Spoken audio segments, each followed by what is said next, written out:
So, we are discussing today what happened to Niko Bellic in Los Santos.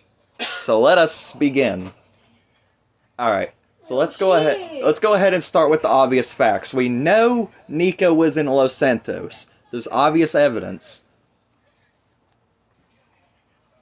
Like me finding his car. Yeah, that picture right there, that has Niko B on the license plate. For you all who's watching. Nope. That was a car I found. I'm currently driving it right now. Now, there could be a timeline thing that we've got going on here with the fact that you found the car at the port, right? At the port of LS? Yeah, Los Santos Port. Los Santos Port is where I found it. It was actually with the Lost MC. So that's how I got my hands on it, because I took it from the Lost MC. How the heck they got their hands on it? I don't know. That's the real question. Now, I don't feel like Johnny or any of the other bikers would have straight up killed Niko. Because you look back on it, back on GTA 4, there's actually a mission, and you can also see it from Johnny's point of view in the Lost and Damned story DLC as well, that Johnny and Niko were actually pretty friendly towards each other during one of the jobs. They were working together. Now, the job was interrupted and intercepted by Luis Lopez, which is from the Bout of Gay Tony DLC, but he has nothing to do with this.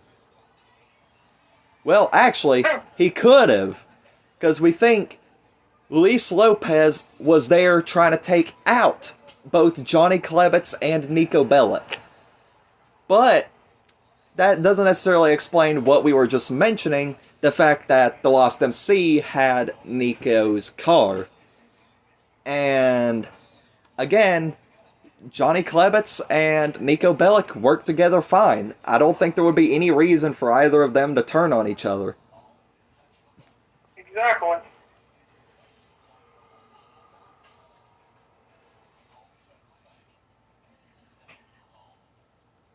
And we obviously know, like the other things, that what shows Niko Bellic was there to begin with.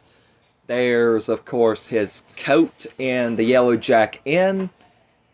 There's supposedly a picture of him in a tow truck, though that one's kind of blurry. But, you know, it's there. There's Niko's house, and his main vehicle, and his said-to-be decoy vehicle. And we already have a picture of Niko's actual vehicle. The decoy car was actually the opposite color of this. It was gray, but the license plate said Niko A. Which wouldn't make no sense why he could have went with a different license plate. Yeah. Now, the question is, what would he be having a decoy vehicle for? Now, we can go ahead and say that Niko did have a few enemies back in Liberty City. A lot of them were taken care of, but a lot of them also lingered. Chances are, there is a small chance that Niko was followed into Los Santos. That, or he could be running from the police.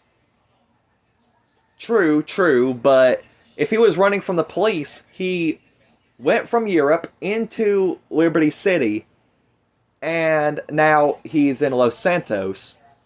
The Los Santos police really have no reason to go They really have no reason to go after Niko. And as for the LCPD, now that Niko is in Los Santos, any action from the LCPD, well, it's out of their jurisdiction.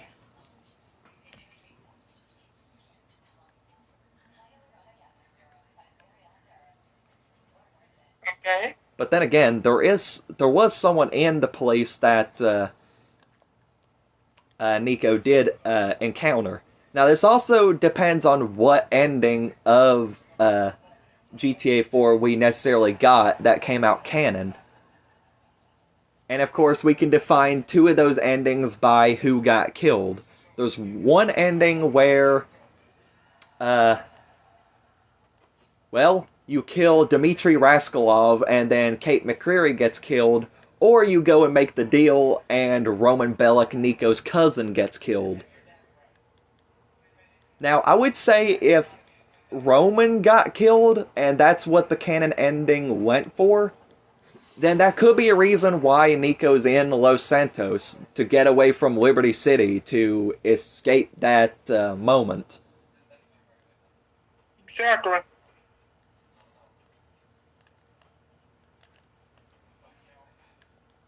Francine, you haven't really said anything. You got any input on this? I'm thinking maybe Niko Bellic might have joined Merryweather military. And why would you say Niko would have joined Merryweather? Who knows? I mean, you know, he used to be in the military, but then he had done some bad things, so maybe the military wouldn't let him in, and maybe, I don't know, he might have somehow, just by chance, joined Merryweather. Yeah. I don't really know at the moment.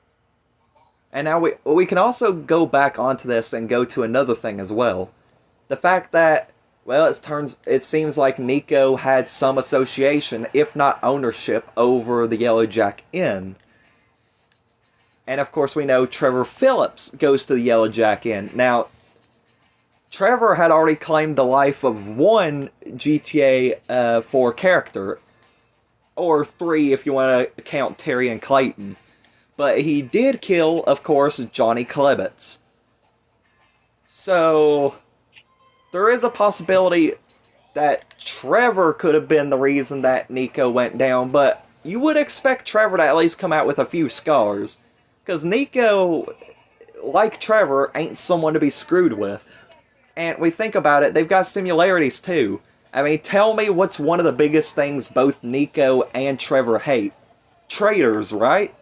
So, Yeah. you would think they would have more reason to team up than they would to just kill each other on the spot, right? Right. Now, that can string over to other things. Maybe Niko was an associate, and maybe someone else in Trevor Phillips Industries felt like Trevor was getting a little too close to Niko, and someone else in Trevor Phillips Industries took out Niko. That could be a potential possibility right there. Yeah, because we've got Ron, Wade, and Chef to look at. And we'll say... Well, I highly doubt Wade would have done it. Yeah, Wade, I don't feel like he would have done that. I mean, Wade is good enough being Wade. Wade's not the type to hurt anyone. Now, Chef would seem... Plus, Wade's not the type to hurt anyone. Yeah, Chef would seem like the most likely. I'm just going to say that straight out. Because Chef, well, when there's a fight to go down, it feels like that he would try to stand up for it. But at the same time, it doesn't seem like Chef would really have any reason to. Now, I do want to say that Ron is in a good second place, though, because look at GTA Online. What has Ron done? He's split off from TP Industries. He's become his own man. And you think about it, is there a possible chance that maybe Ron was the one to turn the tables? Could be. Honestly. Could be, but then Still doesn't again, seem like that. Ron could be. Like, Ron could. Ron still doesn't seem like the type. In fact, knowing how Niko Bellic was, I doubt Ron would do that, because I think Ron would be more terrified of him instead. Especially knowing that Niko Bellic served in the military. True, true. Considering a few words from Michael, you know, like the past glories moment on Minor Turbulence, I think it was, like the first cutscene for it. Yeah, that, yeah, Michael shut Ron up pretty quick, and Niko, I would say, is on a decently same... Sanity-wise, he's on Michael's level. As for murder-wise, he's probably on Trevor's level, but not exactly. Of course, we know that Niko's not going out there on a straight-up killing spree. But... Exactly, yeah. Yeah, that does make sense. It feels like if Niko wasn't there, Ron wouldn't have a reason to shut him down. But if Wade or Ron wouldn't do it, let's go to Chef. Would Chef be responsible? Now that I could probably see, yeah. Now, why exactly do we feel that Chef would be the most likely cause? Well, we already know that Chef wants to be Trevor's best friend. True. Like, True. Yeah. And Chef is basically the one in charge of, well, whatever that place is Trevor called it, I don't remember. That one The cook where, place. It's basically an old liquor place that got turned into their cooking place. Yeah. That does make sense. It may have been like, if Chef was to do it, which we can't confirm it was Chef that did it, and which I don't think Chef would have really been a possible... I mean, he's very possible, yes, but as for like the circumstances, it doesn't feel like it. Because considering Chef never really goes out of the cook site that much. But if Trevor was getting a little comfy cozy with Niko, and they were actually becoming good friends with each other, and we know that Chef wants to be one of Trevor's best friends, that right there we already know could have been enough motive. Now, I don't think that Chef would be that psychopathic, but then again, we don't see much of Chef. So that is really up for debate. There's also that one guy, what's his name? He's the guy that takes Trevor sniping and gets Trevor to snipe out people's headlights and wheels and tires and shit. Oh, Cletus. I don't remember what his name was. Yeah, Cletus, that's the one. Cletus really isn't part of Trevor Phillips' enterprises. Though No, Cletus can be considered an associate. Though, of course, not Trevor's favorite associate, but I mean... You know, like how Trevor says, like during one of the missions where you're working with the Border Patrol? Oh, alright. See ya, Otto. But, Later, Otto. Cletus is more, like, you know, like in one of the Border Patrol missions, Trevor does mention that he hangs out with people he doesn't like all the time. So, I mean, he may not be the biggest fan of Cletus, but he's still hanging out with Cletus because, you know, because why not? Cletus Cassidy. But then again, it's also possible if Niko and Trevor were friends, it's also possible that Niko could have joined up with Trevor, but then maybe Merryweather killed Niko, or maybe what do they call them? The fucking O'Neill brothers. That's also a possibility. Now, Merryweather does seem like a... you can go ahead. There's also a possibility that Trevor, Niko, and all the others from TP Industries went out to rob a bank or something, and it went bad, causing Niko to get clipped.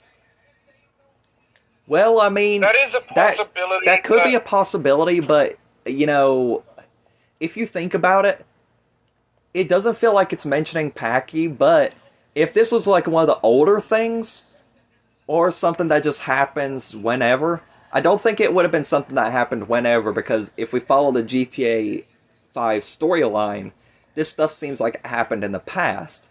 And it didn't really seem like Niko was associated with any of them in the past.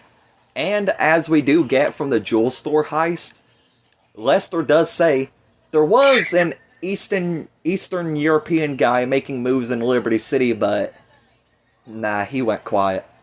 Nah, he went. So that brings Lester into the picture.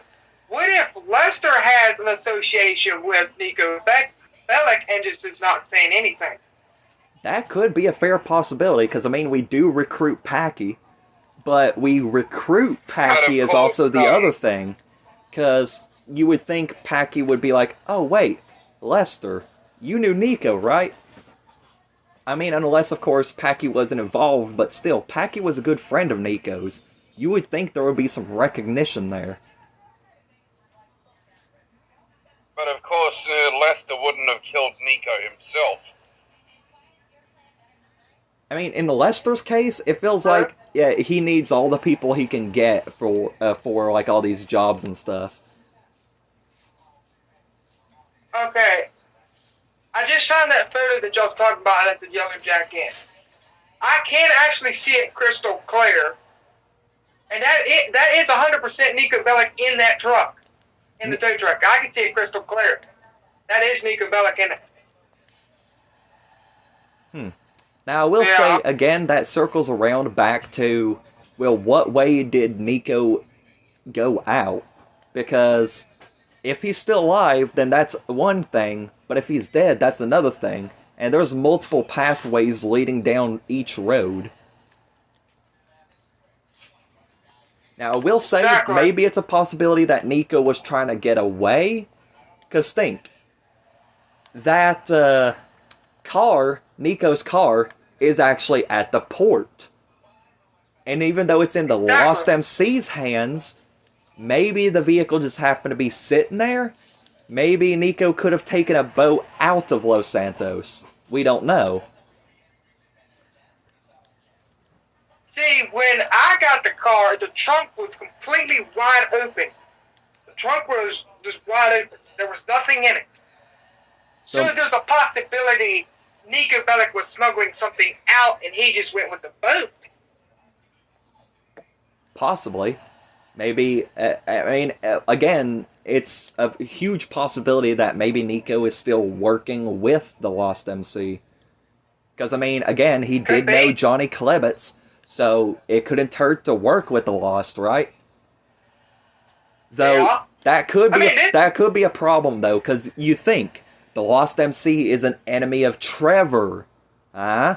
So that brings us back around to maybe Trevor could have done it? And that also brings up the idea that maybe Niko was probably stashed out in Stab City. We also got to look at the fact the hatch in the water too. It has that reference that translates to, "Hey cousin, you never call me. How do you feel like going bowling?" Oh yeah. Hey Niko, it's Roman. Want to go bowling? Yeah. Niko could be. I never thought about that. I never thought about that. What if, now hear me out on this one. What if Niko Bellic wasn't in a boat, but a submarine going down to that bunker? That's an interesting thought. And I mean, there's a reason the submarine ain't there. It could have just been carried off by the water. Now, here's the thing that I do want to point. Here's the thing I do want to point out right quick, though. Again, this brings the question, which ending of GTA 4 is canon to GTA 5's story? Is it the one where Roman dies, or where Kate McCreary dies? Because we see Niko came to Los Santos alone, right? So, what ending specifically did we get? Which version of Niko do we have? The one that lost his cousin? Or one that lost his possible future love?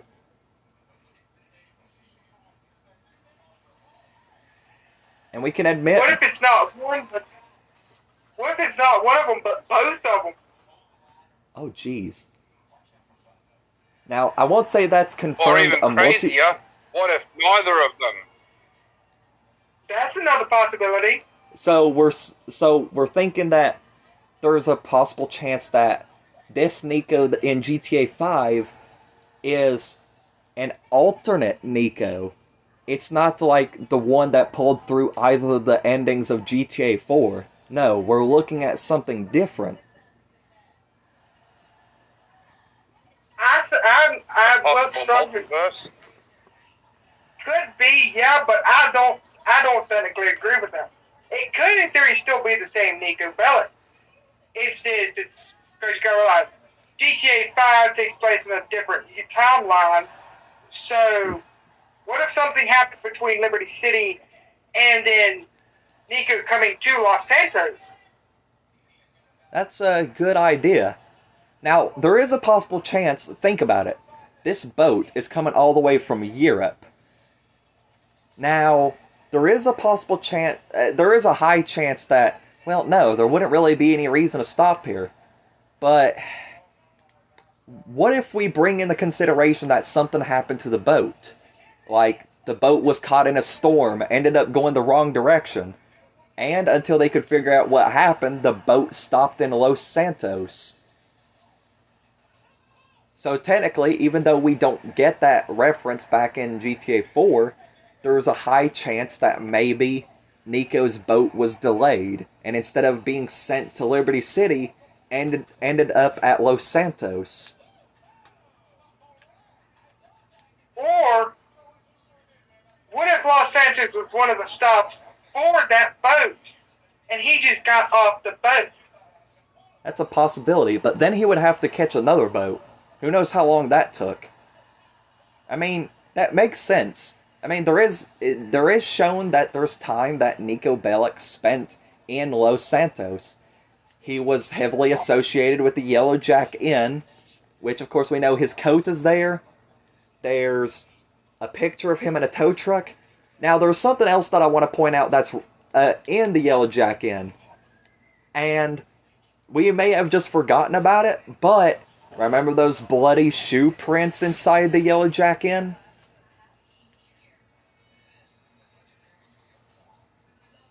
That could be a possibility that maybe either A, Niko was killed and disposed of around the Yellow Jack Inn, or Niko killed someone in the Yellow Jack Inn and had to make a run for it.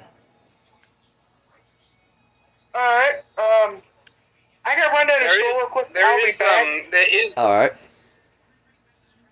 Okay. You dig? There is of course also the boring answer, but it is still a possibility. Niko could be in jail. Possible. Because, I mean, again, there is those bloody shoe prints in there. Maybe Niko killed someone, had to make a run, got caught by the police, and was put in jail. Now, that's the thing. That depends on the sentence he got.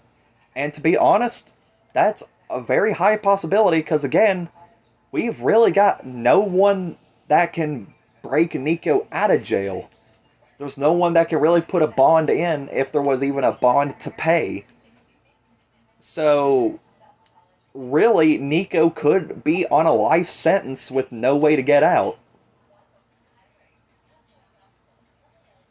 Xander, you haven't really been saying much. Any input you got? Nah.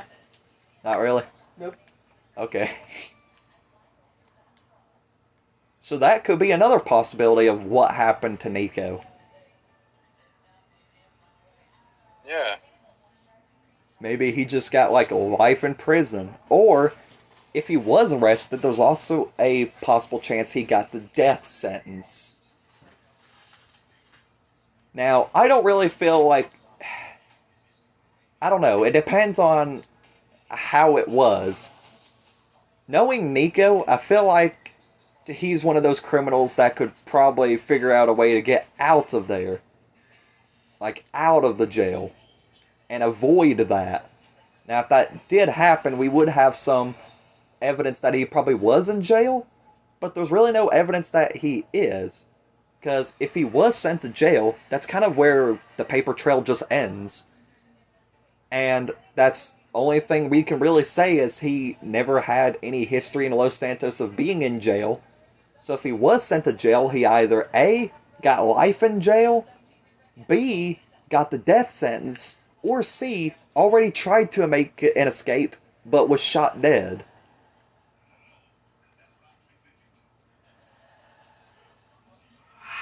I mean, I will say, it's not easy to get out of that place. I mean, look at how the place is set up.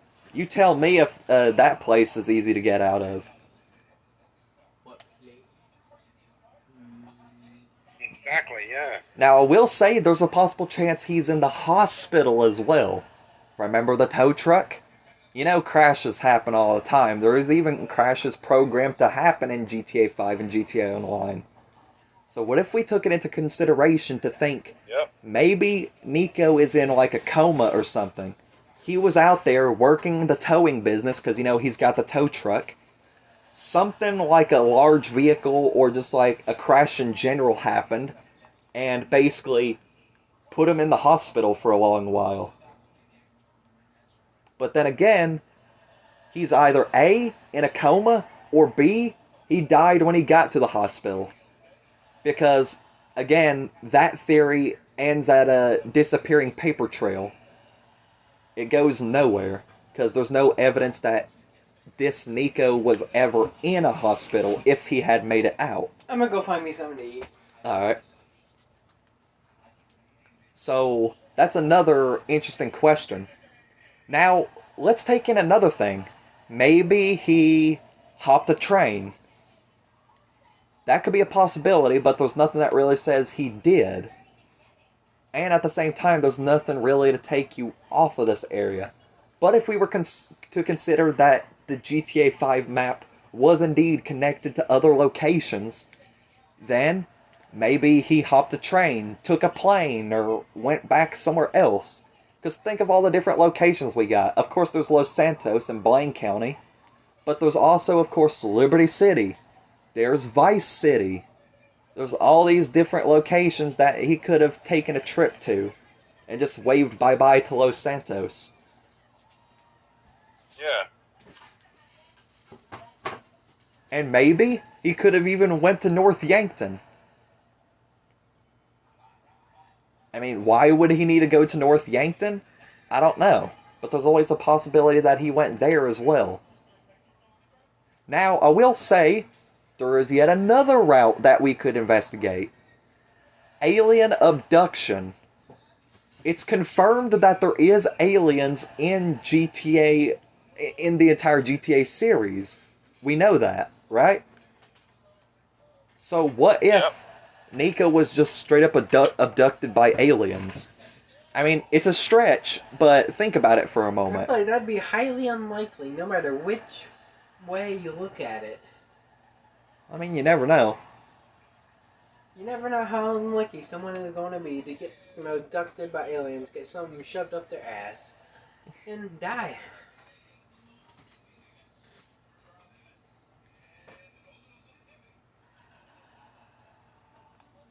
I mean, we know Michael was, and we also know Michael has a fear of aliens, believe it or not. Because if you actually play Grassroots Michael, you know that you figure out that Michael's fear is aliens. Like, that is a surprise. And we know that, of course, again, there's aliens throughout the GTA series. So this could have possibly happened. There's less evidence in GTA 4, but it's theorized that there's blinking lights in the sky that are moving at odd speeds that could be UFOs. Why not satellites? Do satellites ever count? Could be a satellite. Possibility. Now, we have confirmed that there's high amounts of aliens in Los Santos. Remember GTA San Andreas? What was at the military base? A crashed UFO and aliens. Abracadabra. Yep. Abracadabra, bitch. And we think about it, that military base has actually improved since then. And of course we know that military base is da-da-da-da, Fort Zancudo. Fort Xander. And Fort Zancudo could be hiding alien technology. You never know if they could have built a warehouse on top of like that old UFO or something, right? What about that bunker in the water? Exactly. Now that bunker in the water, that hatch, it's really just a hatch. No, someone lives in there. Periodically you can see lights turn on. So someone is living in there. Well, wait, how do you know those lights turning on? Is there lights actually going through the hatch, or can you actually see a building? There's a little window or something, and yeah. Yeah, I have seen it myself. I don't know what time the light turns on, but I've been down there looking at it in a submarine, and I've noticed the light turn on. The light just turns on. He could be in there. Okay, well, the question is, why would Niko write the inscription and make it a different language for that matter? And write, hey And Niko, plus that, it's your cousin Roman. Want to go bowling? Why would Niko just straight up inscribe that on there? Now that could mean maybe that's the Niko that had maybe Roman it's a memory. killed. Yes, so it's Maybe, probably yeah. something to remember Roman by. Wasn't Niko at Yeah. all? What? Wasn't Niko at all? Could have been his cousin Roman. That's actually an interesting thought. What if, in reality, it could have been like Roman that showed up? Now, it's a stretch, but what if Roman was in the hatch? Or, for that matter, what if Niko was actually... Oh no, that's actually kind of disturbing. What if Niko was actually hoarding a body of his own cousin? Maybe this version of Niko was so devastated by the loss of his cousin that he actually started hoarding Roman's body. That's good. Like, the smell. It's disturbing, but we think about it. We don't know what version of Niko came through the story. And by the looks of it, there's no clear answer to exactly if it was even the outcomes for one of the either outcomes for GTA 4. I mean, right? Yeah. Or for this matter, okay, this is another stretch, but what if this Niko is... some of these things were actually forged. There's actually an alien portraying Niko's look. Again, it's a stretch. But, you know, aliens... We don't know what the aliens in GTA are even capable of. It's a possible chance that shape-shifting or morphing is a huge part of their abilities.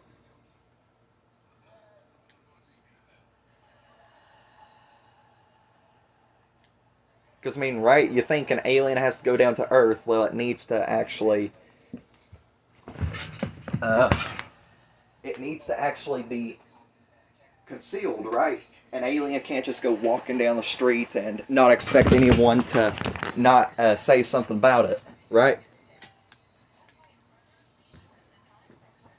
Because you think of it from an alien's point of view. It's not good when suddenly you have 1,000 different people running to the police station or to the local military base to start crying alien. So again, even though that one's another stretch, you never know.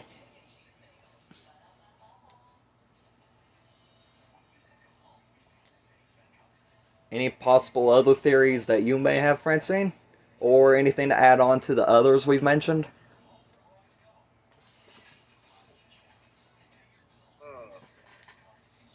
There is also a possibility Roman could have went back to his own country.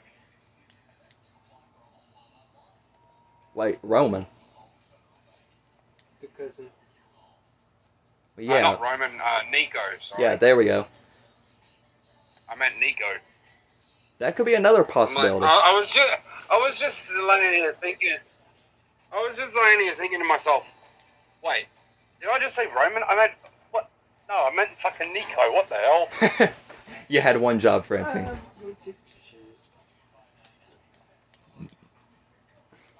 That's another interesting theory. Because again, let's go back to the car. So like during the private fair missions, you know, there's a car with Niko B on it down at the port of LS. So there's a possible chance that he could have hitched himself a ride on a boat back to Europe. And, you know, there's obvious stuff that Niko was in here to begin with, because, I mean, he also has his own children in Los Santos. GTA Online, you can have Niko as your father. So that's yet even more definite proof Technically that now- Niko was in LS. Well, I don't really consider this canon, to be honest. I don't consider that canon, to be honest. But of You course, think that's it's just more my of a opinion. fundamental? But, yeah, because you don't have to choose Niko as your father. That's the biggest thing. Well, I mean, it still shows that there is possible children of Niko in Los Santos. Yeah, but I'm thinking Rockstar only did that just for the fucking piss of it. Well, we'll also say, what if you ask me, Niko in my also opinion, that's knew... not- You can go ahead. I was just going to say, if you ask me, in my opinion, that's not canon. Okay. Well, what about this? If you actually pay attention to it, some of the instances of where you can spawn in as Michael at his house, or walk in there for that matter, you can actually see Jimmy on a Life Invader. Guess whose Life Invader count Jimmy is looking at? Niko Yeah, he's talking Bellic. to Niko Bellic. So, Niko knew He's talking Jimmy. to Niko Bellic. There's a possible chance that Niko and Jimmy knew each other. And Niko actually still messages Jimmy, I've noticed. Wait, so you can actually see Niko and Jimmy having conversation? Not see it, but I'm pretty sure that he still talks. Huh. Yeah, that's another defining thing. Which I mean, that you gotta wonder, why that would is Jimmy imply that looking at... Nico's not- Go ahead. That would imply that Nico's not dead. Yeah. I mean, again, Exactly. there's possible chance that maybe Niko's dead, maybe Niko's alive. I mean, that's why we're doing this whole discussion video to begin with. Now, the question is, Yeah. why exactly does Jimmy know Niko? And how did he become in contact with them? Well, Jimmy, both Niko and Jimmy have a Life Invader. He's probably on there making friends, trying to find people to play games with. And he met Niko, and they probably play games together. Huh. So maybe Niko's a gamer. In fact, But that's another thing. Why Yeah. does Niko have a Life Invader account? That throws out our theories of maybe Niko is trying to lay low, or maybe he's got someone after him. Why would you have a social media account if you know someone's going to be tailing your ass? well, maybe Niko has turned over a new leaf. Maybe he's decided, you know what, he's getting out of the crime game. He doesn't want the stress or the drama or any of that. He just and he never wanted that in the first place to begin with. We already know that. He just wanted a peaceful life of happiness in the land, in fucking, apparently the land of titties and fucking shit like that, as Roman puts it. Actually, if we think about that, then that means basically Niko wouldn't have been working with, like, Trevor Phillips Industries or anything. Because that's basically circling back to the criminal life. And we know that... Okay, so that throws that out the window, because we already know that it's canon that Niko wanted a peaceful life anyways. And now that he's possibly in LS, he still does. So, there's that. And think about it. When you're a gamer, of course, you're obviously going to be on social media. You're obviously going to be on there looking for friends and that, and you're obviously going to be on there looking for people to play your games with. Well, I mean, still, though, just how Niko games are. could have still been in the crap. You never... just because he's putting down the way of the criminal life doesn't mean he still probably doesn't have people looking for him. Because, I mean, even though most of his enemies fell back in Liberty City, that doesn't mean he's not in Los Santos making new enemies. Because you never know. Because, I mean, look at modern-day America. And that's basically what Los Santos is as well. GTA 5. Your modern-day America. Everyone's a-holes to each other, and next thing you know, you could say hi to someone and get shot. That's basically how it is. Exactly. But if Niko is still conversating with Jimmy, then yeah, that shows that. But then there's another thing. Jimmy could be looking at Niko's Life Invader page to find out what happened to Niko. Yeah, that's another possibility. Because maybe Jimmy is wondering why Niko's gone quiet all of a sudden. Maybe he's wondering what happened to his so-called friend. Did Niko abandon Jimmy, or did something worse happen? Well, firstly, I doubt Niko would abandon Jimmy, like, especially on purpose. Because Niko was always the type to value every friend he had. He was always the type who wanted to keep his friends close. Exactly. So I Which doubt why would he want to he would abandon abandon Jimmy. And maybe, again, if we wanted to consider it canon, that Niko has children in Los Santos, then there's a possible chance that Niko came down to Los Santos, found the love of his life, became a family man. If he didn't already move down here with Kate McCreary. But again, that depends on what ending we got. Yeah. I mean, yeah, it's still possible that he could have kids in Los Santos. I just don't, like I said, I just don't think I don't consider the fact that you can have him as your father in GTA Online, I don't consider that. Well, I mean, But it is that makes possible sense, he because, I could mean, have think children. about this. John Marston can be your frickin' father in GTA Online. And since when has John Yeah, Marston exactly. been alive? You tell me. John Exactly. Marston's been dead before even roads became a thing. Like, when cars were first coming out, John Marston was literally... And besides of which, look at how Yeah. many years back John was. Now, maybe they're doing that to say maybe it's a descendant. But that really isn't pointed out. And to just straight up say, oh, well, John Marston's the father of this character, yeah, that's just there for the fundamental. That's not really... yeah. So yeah, I could see Yeah. that. And Maybe so, Niko is another fundamental.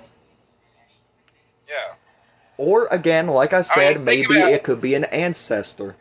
But at the same time, it's it's again a selection of your father. So there's really yeah. no ancestry to go along with that other than you have a father, you have a mother. That's how it is. And think about it, it's the same with Claude, for example. You can have Claude as your father, but he's not the fatherly type. He's not the type to be a father. Claude, though he didn't really speak much, or speak at all for that matter, Claude, Yeah, he's a mute. He doesn't. yeah, Claude, Claude's a mute. He doesn't have a tongue. yeah, Claude really, Claude is what, I don't know much about Claude, but if I remember well, Claude seemed more like the character to stick with the criminal life. Yeah. Fair enough. And that could have been problematic for a family in the first place. Even if Claude wanted Exactly. a family, it's too risky. He can't just get together with someone, have a kid, and then risk both his wife and his kid getting shot. Exactly, yeah. But of course, this video is not about Claude, so we'll get back on to the topic of Bellic. Yeah. So that's what this is about. So, question is, where did Niko Bellic go? I mean, we know where he went. He went to Los Santos, but where at in Los Santos could he have went? Well, I We know mean, he was up in Sandy Shores, yeah, because but he the could have Yellow went anywhere Jack else. Inn.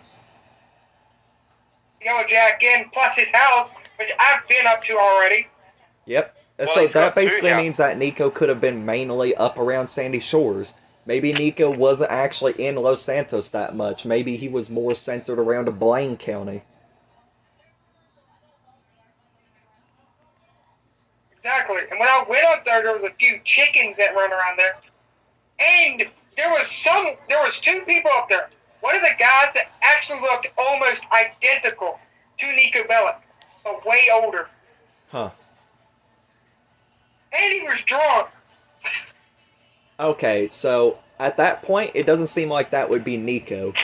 Because yes, you can get drunk in GTA 4, but it doesn't seem like Niko would be the type to just constantly pour one down. Yeah, sure, maybe every once in a while, but Maybe that's what he was doing. He was just drinking a couple, and then he got drunk, and then that would add up to why he went quiet. He might have started having bad luck, and then he just ended up becoming a fucking drunk. or maybe he was already drowning his sorrows. Again, we know what happened back in GTA 4. Either A, his cousin Roman Bellic was killed, or B, his love, Kate McCreary, was killed.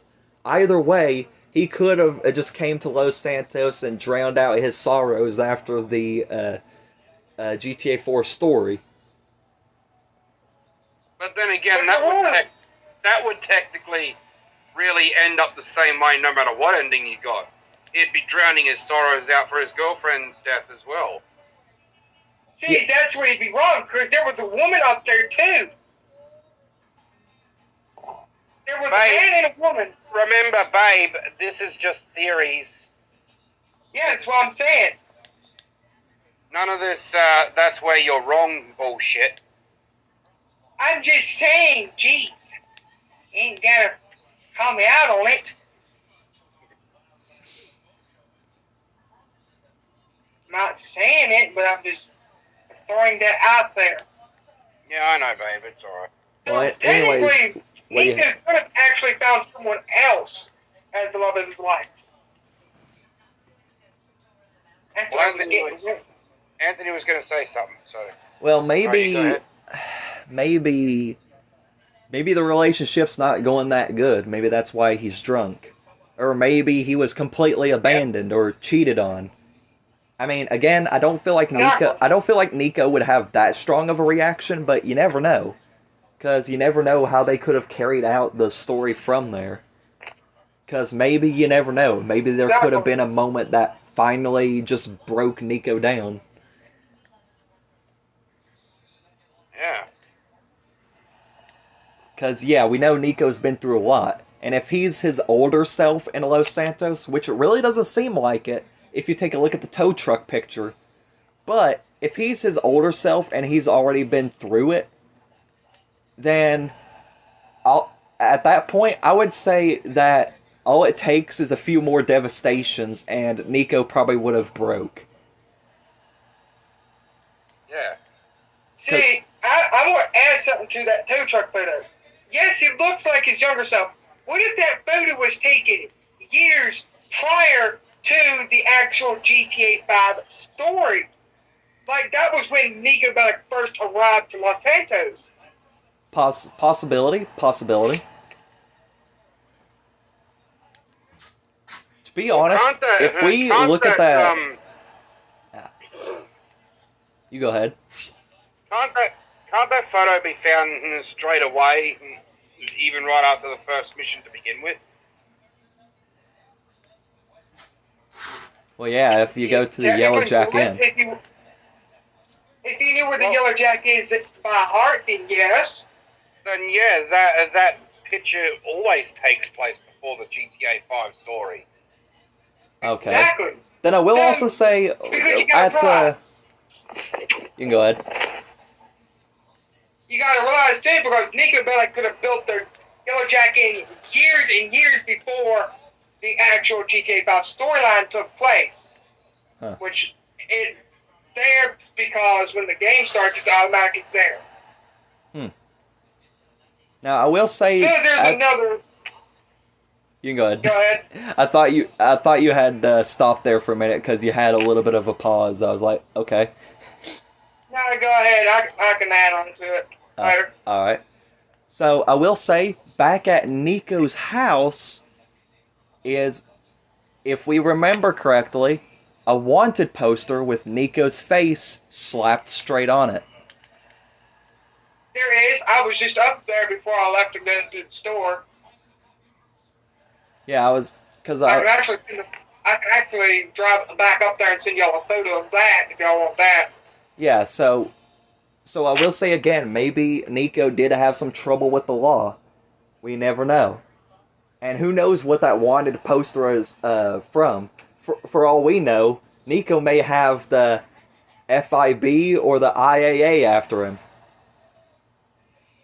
Exactly. Yeah. Or he could have took that wanted poster from Liberty City with him as a reminder of his past. But why would he do that? The past is already hurtful enough as it is, so you would think Niko would probably try to forget it.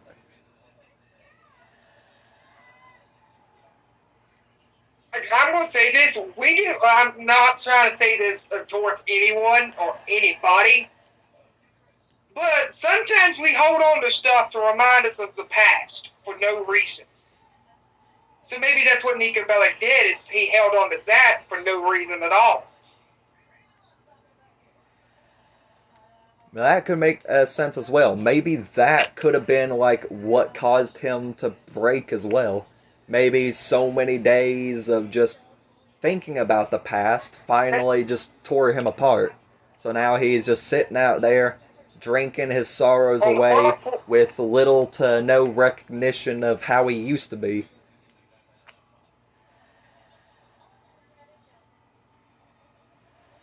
Because again, even the strongest of people, there's some way to eventually break a person down.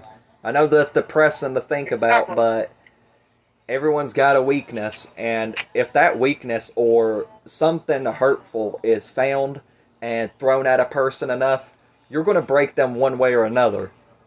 And there's multiple ways, of course, to break a person.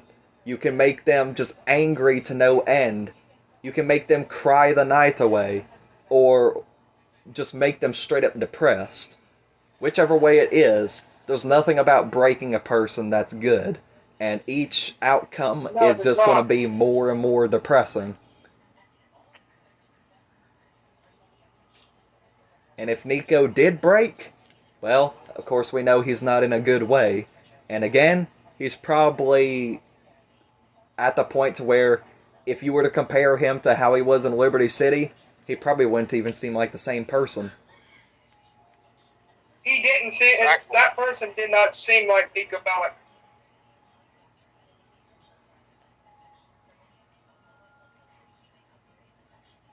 So, yeah, I'm actually going to get ready to head back down to that old house of his and look around there one more time. Maybe I can find some clues down there. Alright. Yeah, I'm actually conducting an investigation while we're talking about this video. Luckily, I know where his house is. Now, babe, you said something about he had 2 houses in Los Santos. Yeah, he's got 2 houses. Where is the other one at is the question. Is it actually in LS? Or is it somewhere up in Blaine County? It's possible that it could be in Los Santos. Because he could have had that house, the house up here in Blaine County, as his main house, and then he could have had that other one for I don't know, just a getaway place of some sort. Yeah. That's another interesting thought. Okay.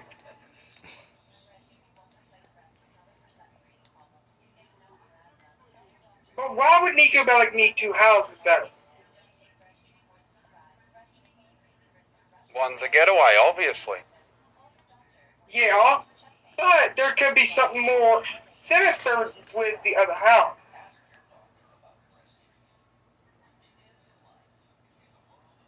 Okay, there's... Well, if you're going to bring sinister into it, there is that one fucking house in Vinewood Hills that has the blood window. The one window on the whole house that if you shoot at it, it bleeds. That just gave me an idea. Now, this is going to sound a little bit far-fetched. What if... Now, hear me out. This is going to sound really, really dumb. But, what if... I can't even say this without trying to laugh. What if... what if Niko Bellic somehow turned himself into a house. What? What?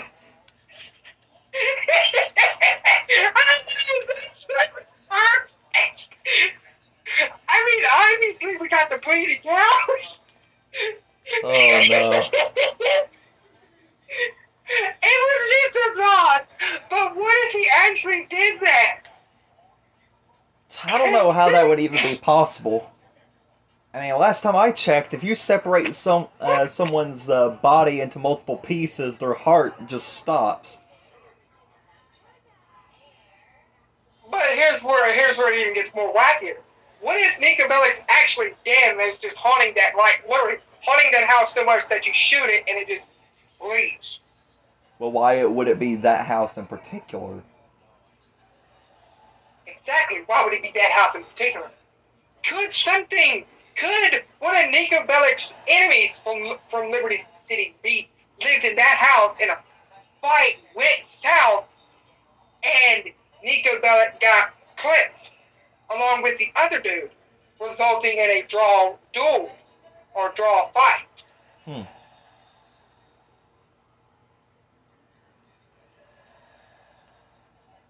a minute. Hold up. Wait a minute. This house is looking really suspicious in what I'm at. Hold on. There's just this one where we shoved a trailer down. Why is there a tow truck here? Hold on.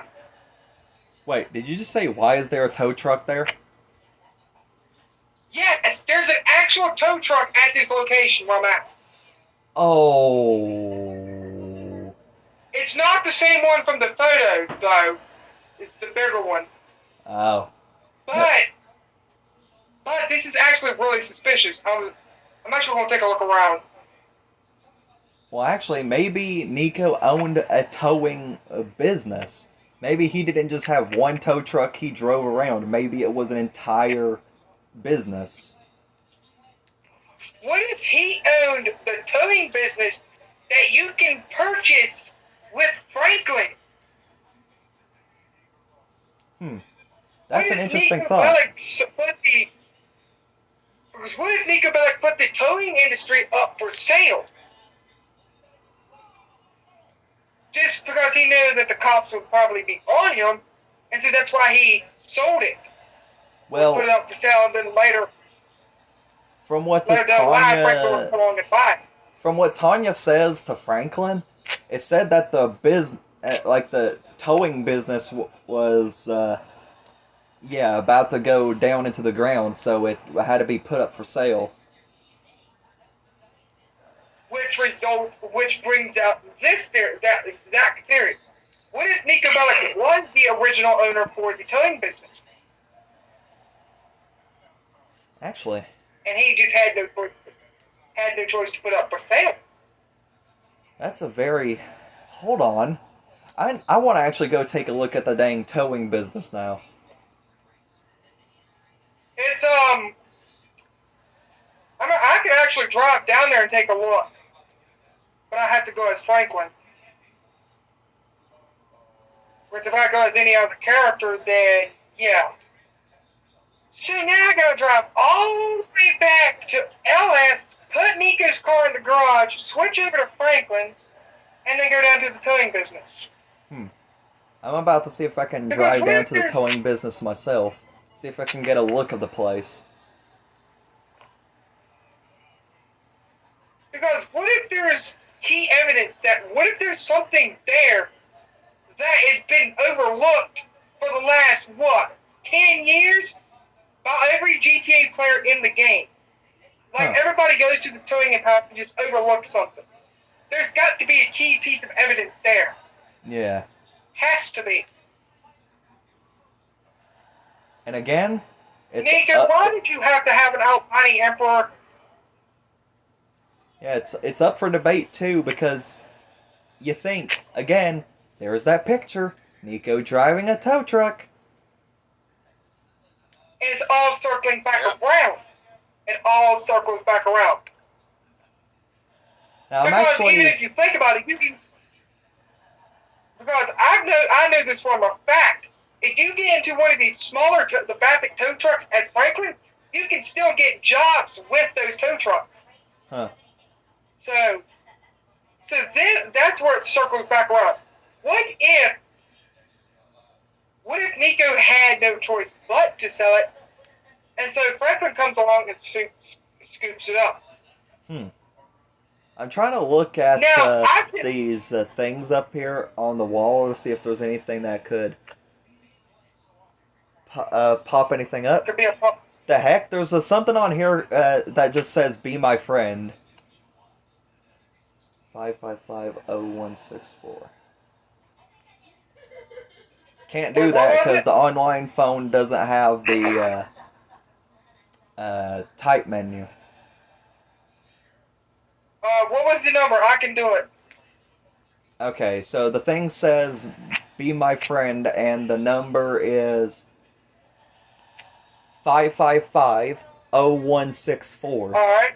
Now, the reason why I want to say 164? that is connected to this is because, well, it's posted right there at the dang place, but at the same time, what if Niko probably What had was the no number friends again? in Los Santos? Anthony, what was the number again? You went a little bit too fast on me. 5550164. 016. 64. 4. 64. Yep. Wait a minute. It's dialing. Wait, I just... Wait a minute. It connected, but there's a loud beeping noise. Oh. Fax machine. Yeah, fax machine. Well, that didn't really go anywhere. Wait a minute. What if it, wait a minute. Hold up. What if that number is blocked? What if that makes that noise for a reason? Interesting theory.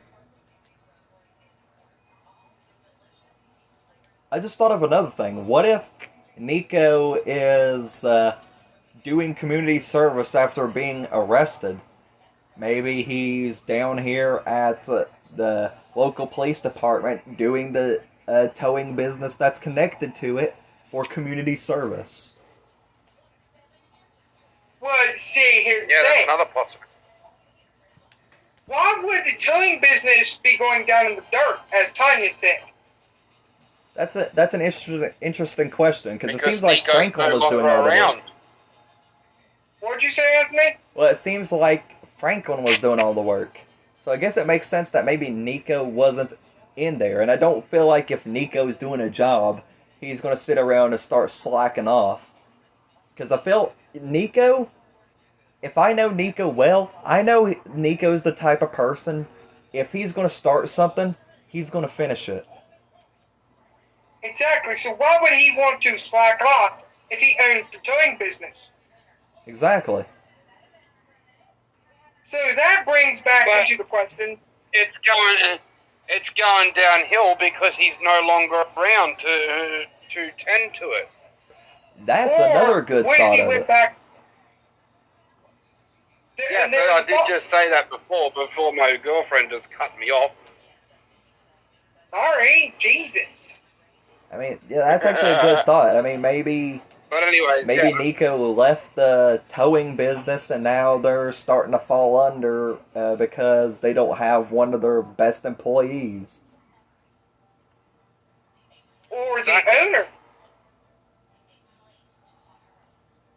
What if, and now hear me out, what if Niko Bellic actually went back to Liberty City and left the towing business behind? That's an interesting thought as well, but you got to think.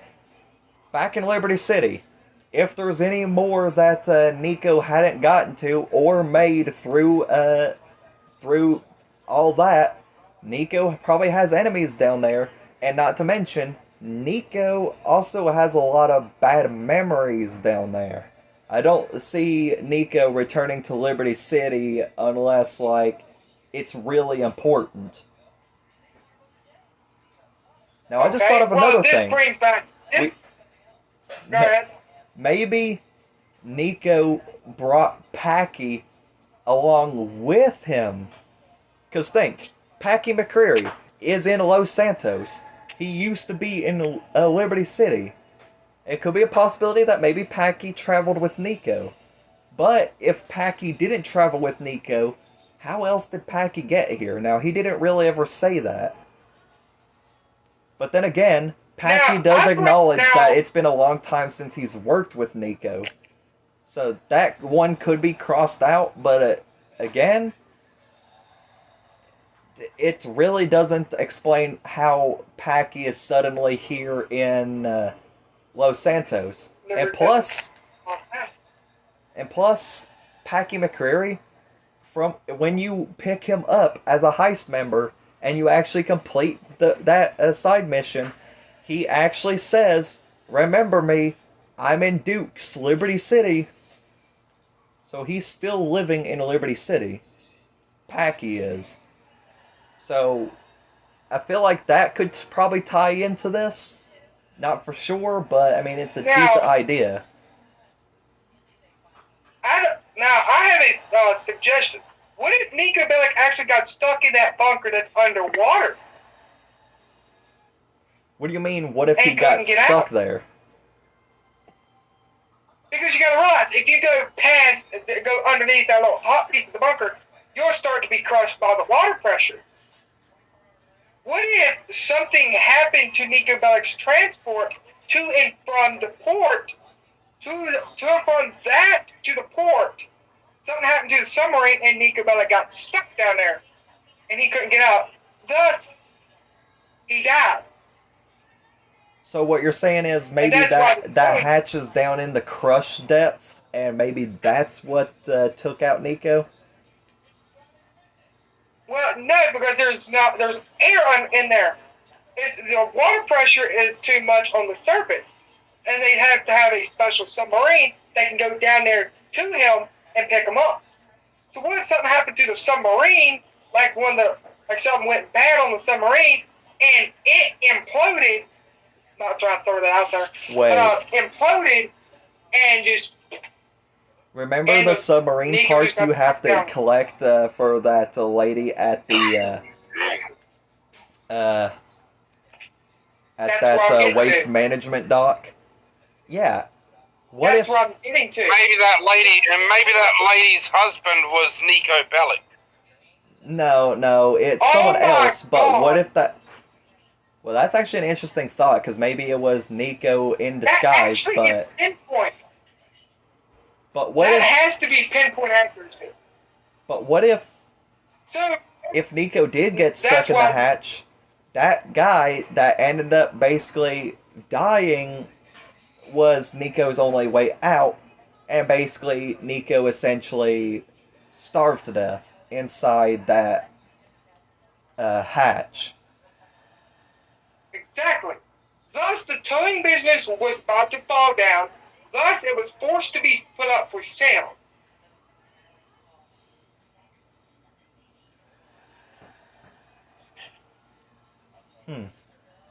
What? I just had the strangest thing happen to me. A tow truck literally spawned on top of my car. Okay, anyway. So my question is, how would Niko jump from being the owner or at least an employee of a towing business, or if like straight to Niko being stuck in a hatch and his only mode of transportation basically blowing up inside the ocean and Niko basically starving to death? How do we jump from one thing to that?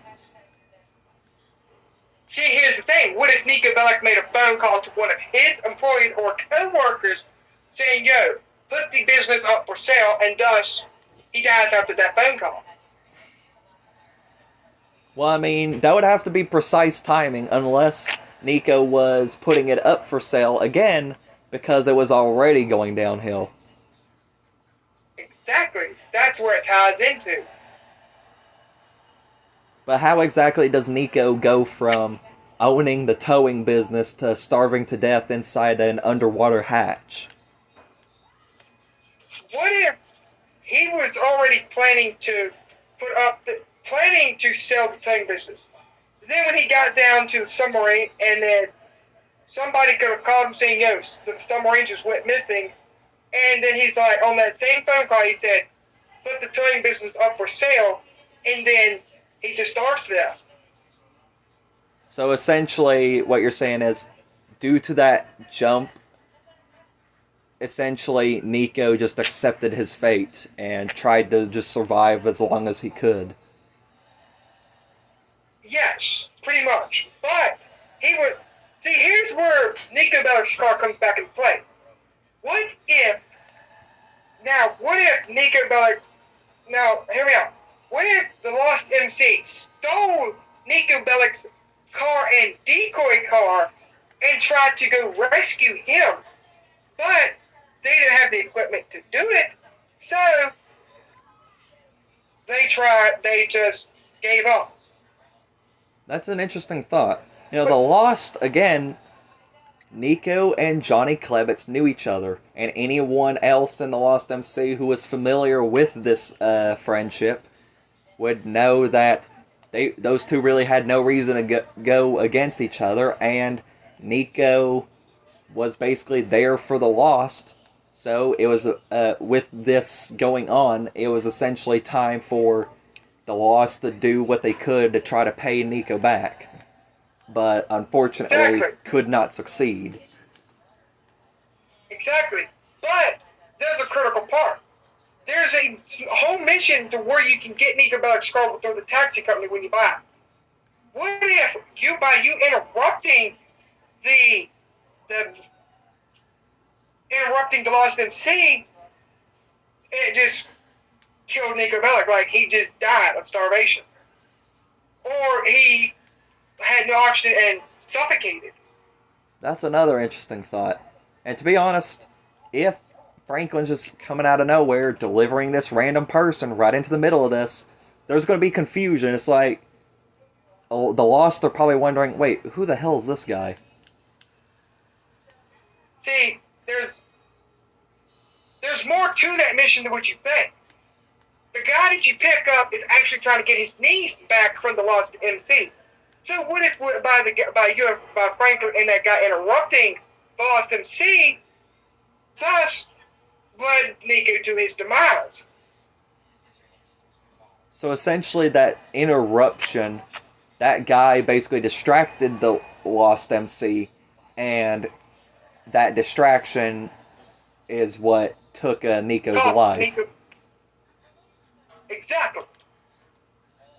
So essentially, would that technically make Franklin Niko's killer? I mean, not directly, but indirectly. In a sense, yes. In a sense, no. Because, what? Go ahead. Didn't we earlier basically confirm that Niko's alive, at least in hiding, by the fact that he's still talking to Jimmy?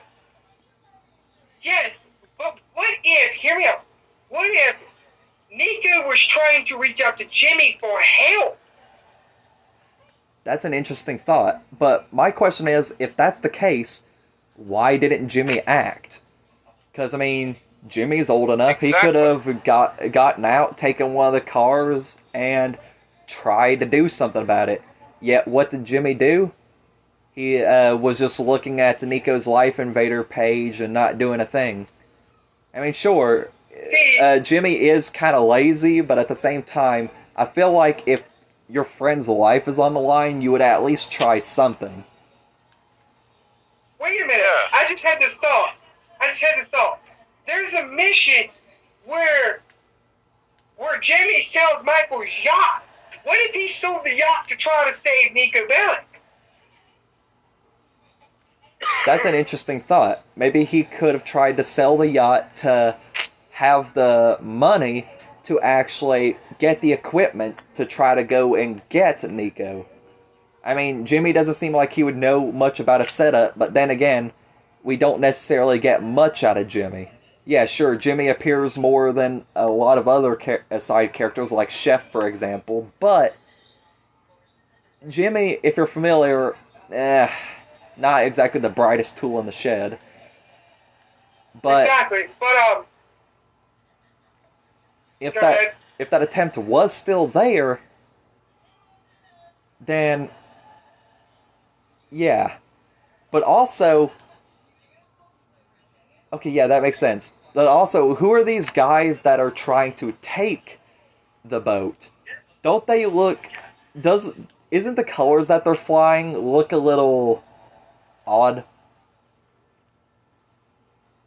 What if it's the Lost MC he tried to sell the boat to?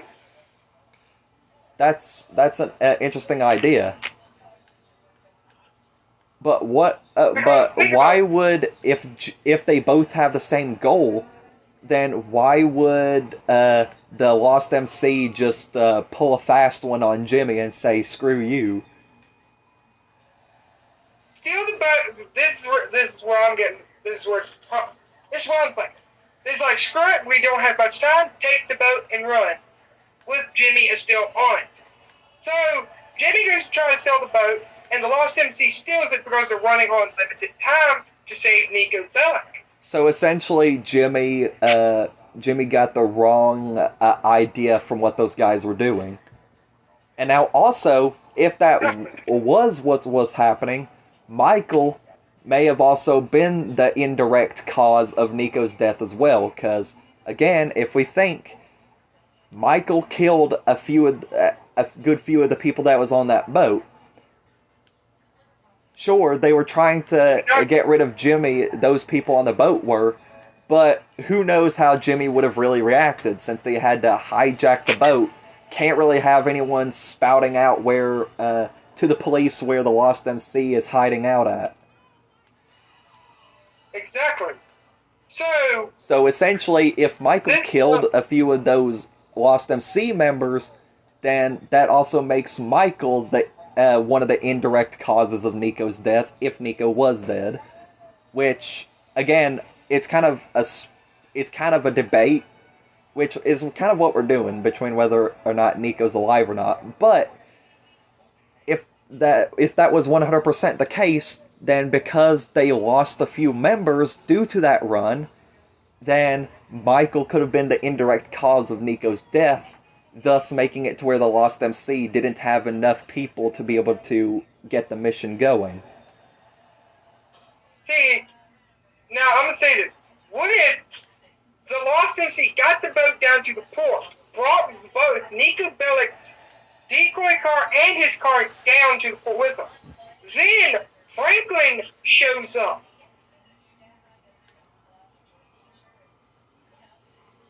Well, like that's the hours thing. later. Well, that's an interesting thought, but... Huh. Well, then we also got to check when the actual Downtown Cabco is actually purchasable. Now, let's think for a moment. When does this necessarily happen? Well, this happens before Trevor is playable. And if I remember correctly, Exactly. if Trevor... when Trevor becomes playable, eventually you gain access to be able to buy properties around the map. And essentially that property wouldn't be up for grabs before Trevor is in. So if it was a few hours later, then that wouldn't have been possible because because the jewelry store heist was already going down and stuff. It could have been up to a few weeks, a few months. But and thus, when Frank, then think about it. What if when the Lost MC had already sent out the stolen yacht to go look for this bunker, and then they couldn't get in contact with the yacht when Franklin and that dude interrupted them? Like they just because the way it works out, it's usually the Lost MC attacks the dude and then Franklin. So what if they were trying to protect? What if they had already found Niko Bellic, and they were just trying to protect him? And he ain't just got there yet. That's now this is going to turn everything around.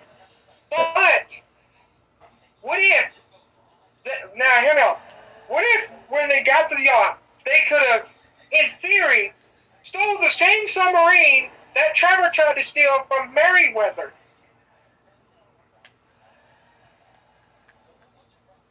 And thus they used that submarine to go down and get Niko Bellic. That's an interesting thought, but why go through that process to get it? Because again, you would think that the Lost would have to act fast. Because essentially, if you gave it a few weeks, unless there was food already in that hatch, Niko would have already have died of starvation. There had been food, water, and oxygen. Enough food to probably last hundreds of years. So, what if... Now, hear me out. Wait, that makes sense. That could have been like a doomsday hatch of some sort. It is, yes. But hear me out. What if the Lost was actually watching Trevor from a distance because they knew that he killed Johnny Clements? So they were stalking him, and then when they found out he had stolen the submarine, they take and once they had it somewhere, Lester comes in, he's like, does his thing, like, yeah, you just stole a whatever it was type submarine. What if the Lost MC then, when they left, Lost MC went in and dropped the submarine again into the water and went out to the bunker. But when they got in there, Niko Bellic was already dead, and they just revived him by CPR. That's another. Now, that's a little bit far-fetched, but it could be a possible theory. I mean, it's a stretch, but it could happen. I mean, I've heard news and stuff about, like, a person being dead for a good couple hours, and they're alive again thanks to CPR. Hours. And CPR did the trick. Exactly. But now that could actually be what happened to Niko Bellic. He's actually under the Lost MC protection. That's a good idea. But then again, would that mean that Niko would have been chilling out in Stab City? And again, if Trevor rolled through there during the time when he was slapping those sticky bombs onto the dang things, maybe Niko was probably there, got caught in one of the explosions, and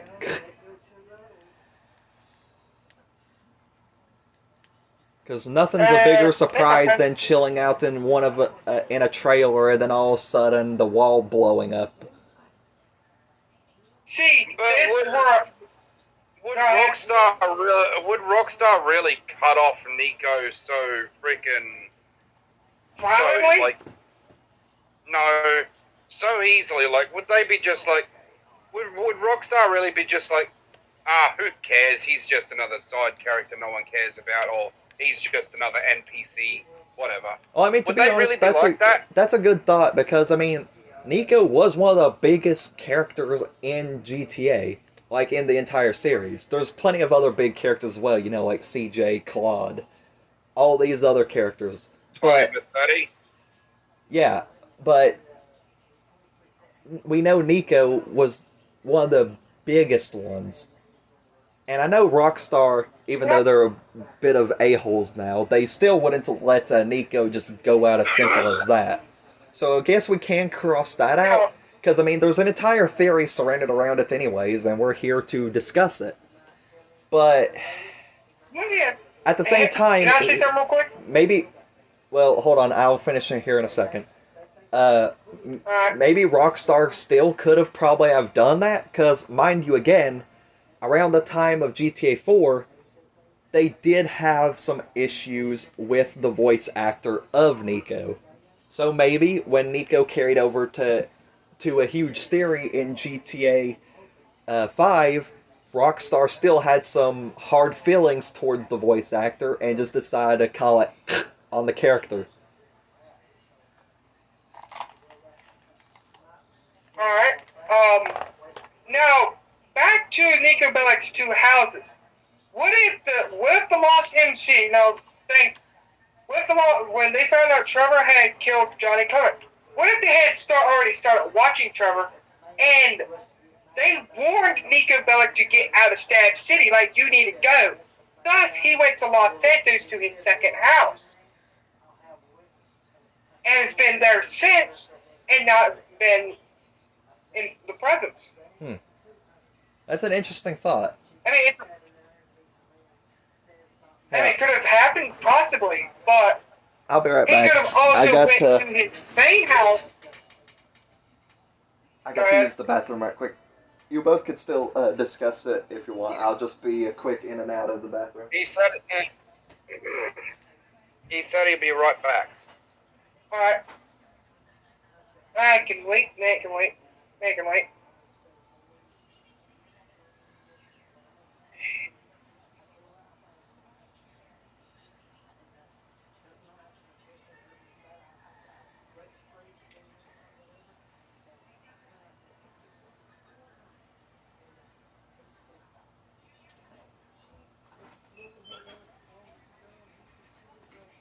All right, I'm back. I told you it would be quick.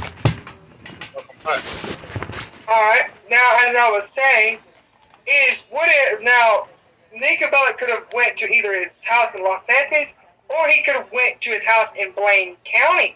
Up there right up, but it's literally right above the Los Santos Customs. It's on the same road that the Yellow Jack Inn is.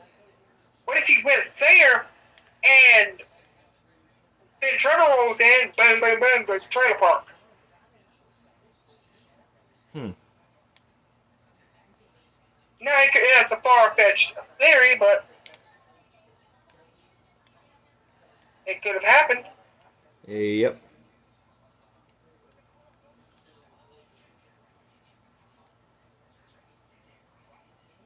Okay, where are the bridges at in here? The bridges. Polo shirts, don't need. Now, I will have to put in one thing, because why exactly would Niko be bailing? Maybe Trevor already had a reputation that Niko overheard? Because if Niko actually knew how Trevor was, then maybe Niko did get out of there. But if Niko had no knowledge of who Trevor was, I feel like Niko would be the type of person, instead of running, to actually stick around for a fight. Now, this is, like I was saying, what if the Lost MC warned Niko Bellic saying, yo, you need to go, Trevor's on a fritz, you need to get out of here?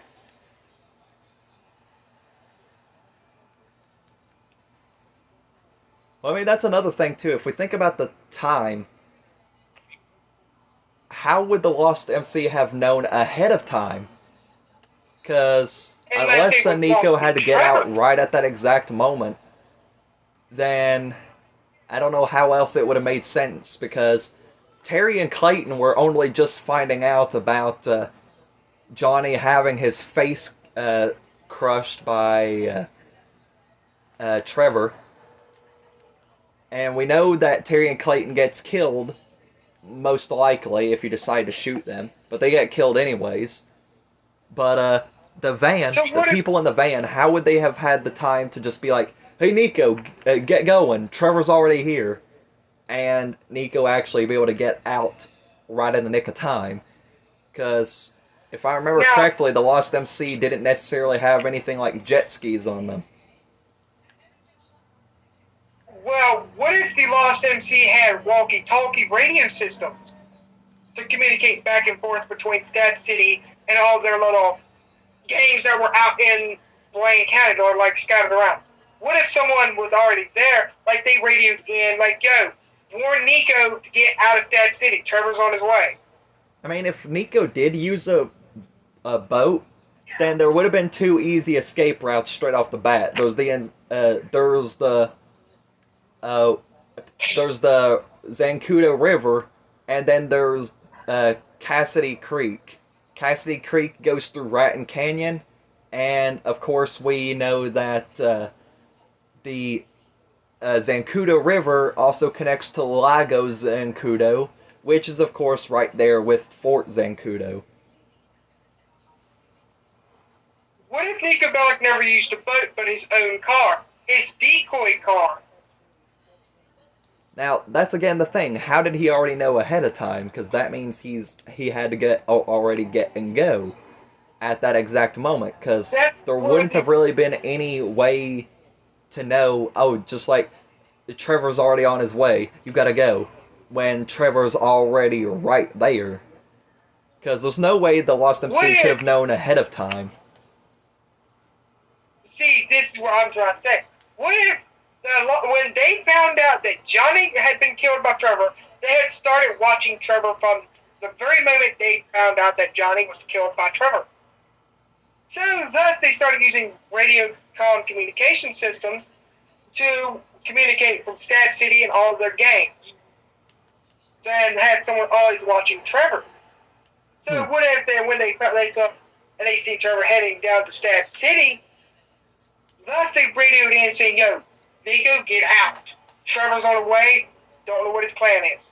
Now, seems bad. I know it sounds kind of stupid, but if someone was stalking Trevor, then if they had stalked Trevor in the first place, then they already had a clean shot to take Trevor out.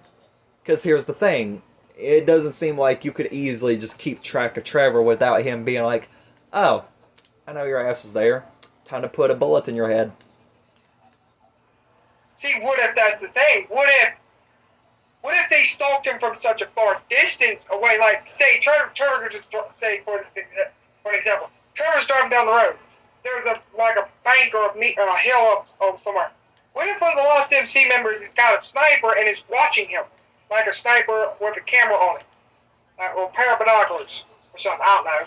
Well, again, if it was a sniper rifle, why wouldn't the Lost MC member have tried to take a shot at the least?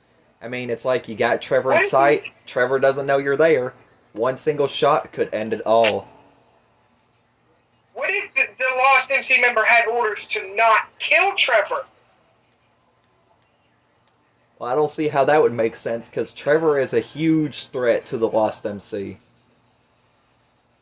See, this is going to sound like crazy, but what if they was watching Trevor to create something massive that could possibly pretty much make the Lost MC more powerful than the Vagos, all the other gangs. Like literally, they could use Trevor. From watching Trevor, they was using something to make Niko Bellic more stronger, like make something computer related or something, or now hear me out on this one. What if Niko Bellic, they was using that and then telling Niko Bellic Trevor's attitude, like reporting back to Niko, like, "Yo, this is happening, yada yada yada." Well, but that wouldn't really make no sense since Niko Bellic left the crime line. Well, or so we thought. Well, if they're planning to do all this, I mean, Trevor is ex-military. He's in his rampages. He's even taken on multiple army tanks and survived on foot. So yeah, Trevor. I mean, again, like I said before, I feel like a battle between Niko and Trevor would be a close one. But Trevor, I really don't know what to say about it. See, now hear me out. What if they was watching Trevor's behavior? Now this is going to sound a little bit far-fetched. What if they was using Trevor, watching Trevor, recording the data they've got watching him, and they were creating some sort of suit for Niko Bellic to officially wipe out Trevor or anyone in the Lost MC to protect Niko Bellic. Now, we do start getting that type of technology in GTA Online once the Doomsday Heist rolls around. Because if I remember correctly, the Doomsday Heist is one of the oldest things with futuristic tech. But if we're to think about it, how exactly is the Lost MC getting their hands on this type of technology? Now, I will say this is another far-fetched for one, but what if they had contact with Omega? Remember Omega? I think that was his name, or was it Ortega? Well, I think it was... I think it's Ortega. I know who you're talking about. It's the guy who Franklin meets. That could be very possible. because maybe that's their contact for that technology. I mean, everyone's out in Sandy Shores. It seems like everyone in Sandy Shores, or even around like Paleto Bay, even Stab City, seem to know each other pretty well. So what if the Lost MC probably happened to know Ortega and had this alien technology to work with? But then that's the thing. If they Exactly. had access to this alien technology, why weren't they using it in the first place? But then, I think about it, that probably would have made Stab City a huge target for Fort Zancudo. And I can definitely tell you what, Exactly. I don't think the Lost MC is prepared to take on the military. No, they're not. So that's why. Now this is going to sound like crazy. What if they were in contact, but they had somewhere out of Los Santos and you building this device that could potentially take Trevor down, Hmm. like somewhere offshore of Los Santos. Or now this is going to bring back that hatch. What if that hatch was where Niko Bellic was at, and he was building that device with Niko Bellic's help? Huh. That's an Because you interesting... got to think about it. If I can remember this correct, Patrick McCreary is no, he's not a hacker. He's a getaway driver? No, he in if you remember the mission in GTA 4 Three Leaf Clover, the one heist you actually do perform in GTA 4, then we know that Packy out of the group was more of a serious gunman. See, that's the thing. And What we if know it's that- they had like say, a And hacker of some sort? We know that Niko Bellic had some sort of connection with Lester Crest. And who does Lester Crest know who's a top-rank hacker? Paige Harris. Exactly. So what if Paige was down there with them, programming all this data into that suit for Patrick McCreary and for Pat, whatever his name is, to use that suit and then officially take Trevor out, and thus protecting Niko Bellic. Hmm.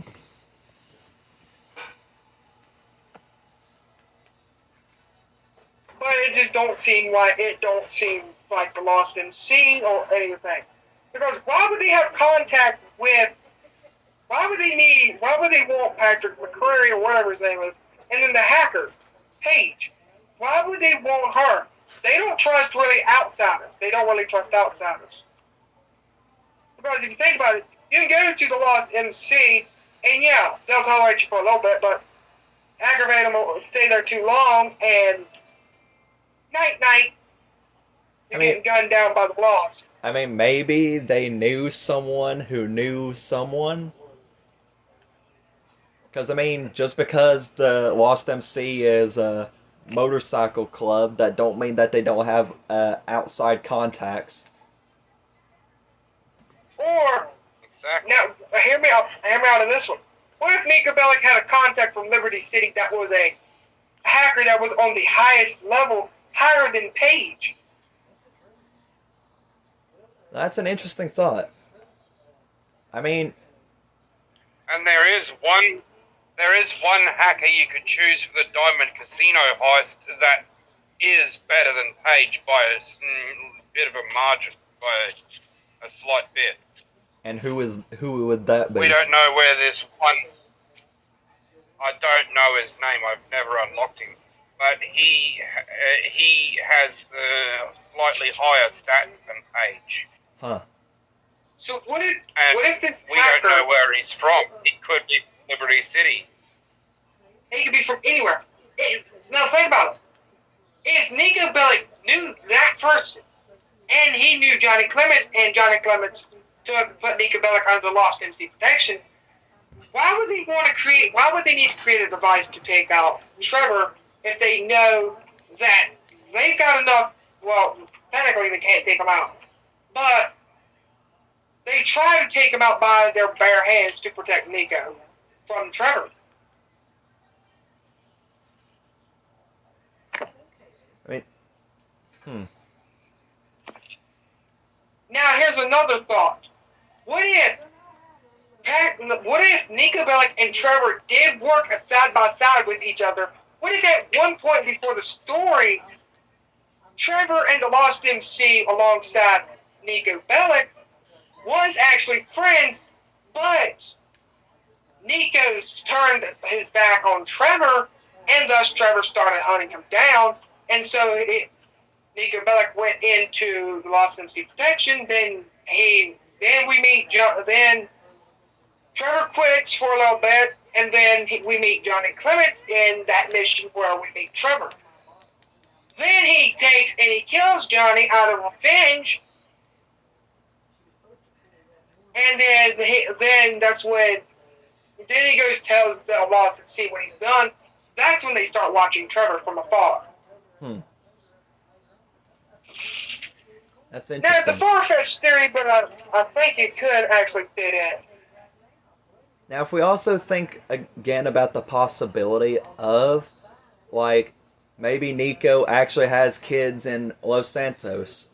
Again, not saying it's canon, but we still have to at least think about that portion where you can make your character have Niko as their father.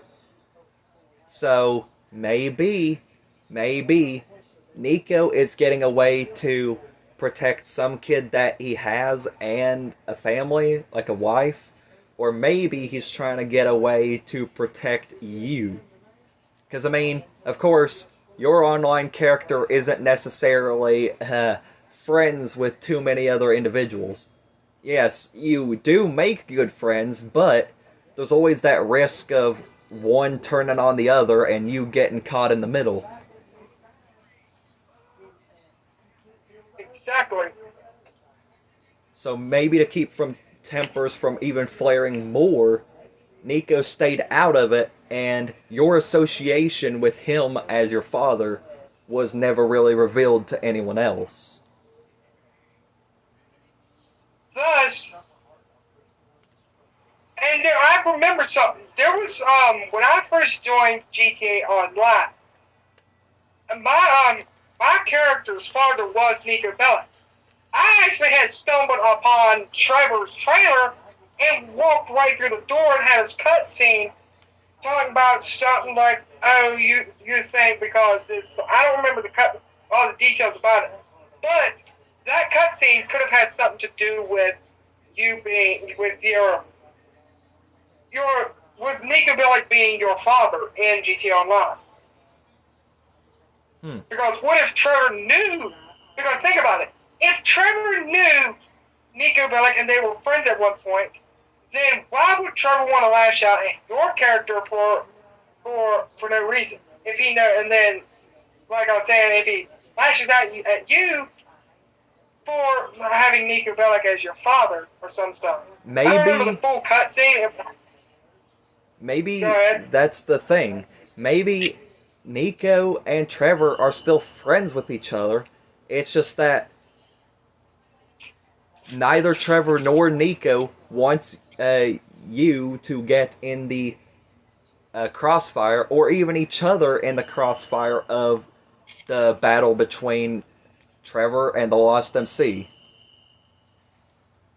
Exactly. So maybe the reason Trevor's all comfy cozy with you is because him and Niko are still friends. So it's that possible chance that Niko and Trevor are still technically working together to make sure you are not 6 feet under. Now I'm bringing Ron back for a second. Why would Ron just ditch Trevor Phillips Industries? Unless Trevor is still friends with Niko and Ron and Niko have some sort of beef between each other and want to clip each other. Now, I don't feel like really Niko nor Ron would go to that point, but I will say Ron probably did get a little bit jealous. Because, I mean, you think, when you first get calls from Ron, he says stuff like, unlike certain friends, and he says it in kind of an irritated tone as well. So, exactly. Essentially, Ron probably got jealous, and to avoid conflict, just left. Exactly. Because maybe we know Ron doesn't necessarily want to just go out and shoot, shoot, shoot, kill, kill, kill. Ron is more of that shield type dude that's skeptical about cell phones and government. Yeah. So that's why that's probably the reason why he's irritated, because he knows that Trevor is still in contact with Niko Bellic. Yeah. Now hear me out on this. Now this is going to sound a little bit crazy, but what if Niko Bellic? Now hear me out. Where would Trevor have met Niko Bellic? Yeah, he could have met him in Los Angeles. But what if before he went to Los Angeles, Niko went to Ludendorff? Thus, that's where they met. They met at the border because Trevor did some stuff down at the border as well. Hmm.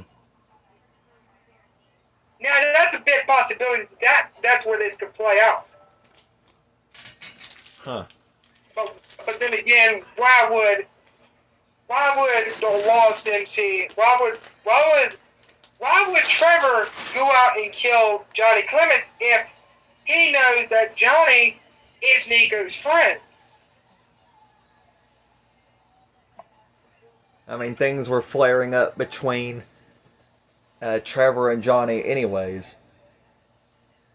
Exactly. And I mean, Niko already knows the loss, so to be honest, Niko may have been like, really?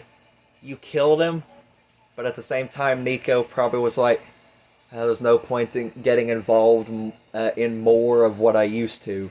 It was bad enough then, it'll get worse now. So he just took his leave and went. Now this one's a little bit crazy, but what if Niko Bellic actually joined the Lost MC with Johnny Clements? Now that sounds a little bit far-fetched, but I think it could be it's a bit of a stretch, but I think it could be a possibility. Huh. That is a bit of a stretch, to be honest. Considering especially considering the one contradicting fact that actually proves against that is that frickin' Niko Bellic wants a peaceful life away from all the shit and drama. Yeah. Well, see, that's where it comes in. What if? If you're looking for a peaceful life, and you don't want stress and drama, you don't join a motorcycle gang. Because that's the very opposite of peaceful, stress-free, and drama-free. What if he joined up for a few years and then quit working for the Lost MC? Thus, Johnny's like, yo, you've worked with the Lost MC for these, I say, like 5 years. Like, this is an example, 5 years. Like, yo, you've worked with us, you've quit for these 5 years. We'll put you under our protection. Thus, that happens. And then Johnny gets killed, and then Niko gets in a rage, and then sends out the Lost to deal with Trevor. Well, that's the thing. Knowing Trevor, he probably would have caught word at some point in time. And then again, that would mean someone else is now on Trevor's hit list. And Trevor is, yet again, in a sense like how Niko is. If he's going to start something, he's going to finish it. But compared to Niko, Trevor ain't going to finish it in a pretty way. Now, what if they did it right? What if they had a special contact from outside of Los Santos to, like, say, Niko called someone from outside of Los Santos, then they sent word to the higher ups, the ones that are completely behind the Lost MC, and then they gave the orders. Because it's a possibility. Now it's a bit of I don't know how big of a stretch that'd be, but it could still be possible. I mean, yeah, truthfully, it could still be.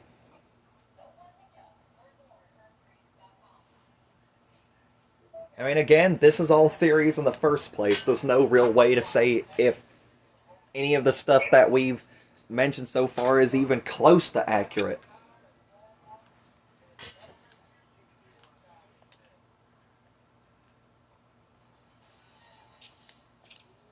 Now, I don't forgot what I was going to say. What if now? Say Niko knew Trevor. Now, say Niko knew Trevor, but and then Johnny's like, but Niko then found out that Johnny was killed by Trevor. What if Niko went down to that hatch and started planning, and never finished his planning?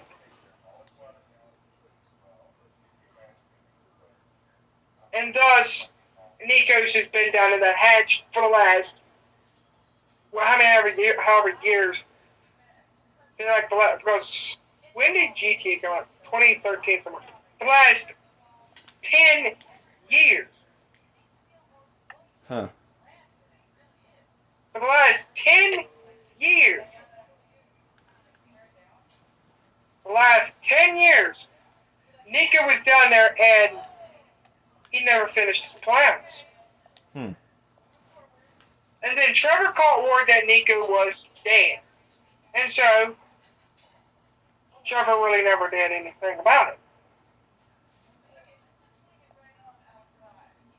I mean, you can't really necessarily say that Trevor's like, oh, yeah, Trevor lost to someone that he cares, like he had someone on his side, actually someone that he may have cared for in the past. He's not going to really, you can't say that he won't care much, but at the same time, with with the many possibilities that probably happened, he probably didn't know what to do for starts, and B, if he did, there was no real way to execute it. And besides of which, trying to execute it would bring other associates in that he probably didn't want to bring into that situation in the first place. Now, I'm going to add something. That mission where Trevor tries to steal that submarine, what if Trevor tried to steal that submarine to go down there and try to get Niko's remains and bury him properly? Huh. I mean, Trevor and Merriweather had their problems, but why would you want to go all the way out to steal a submarine just to go get your best friend's dead body? I mean, sorry to say that, but I mean, it is what it is. Yeah.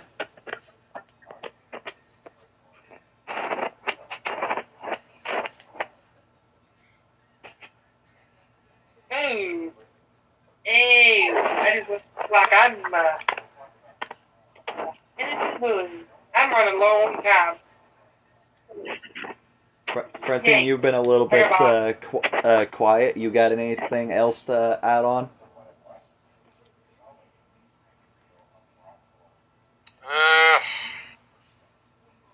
Not sure.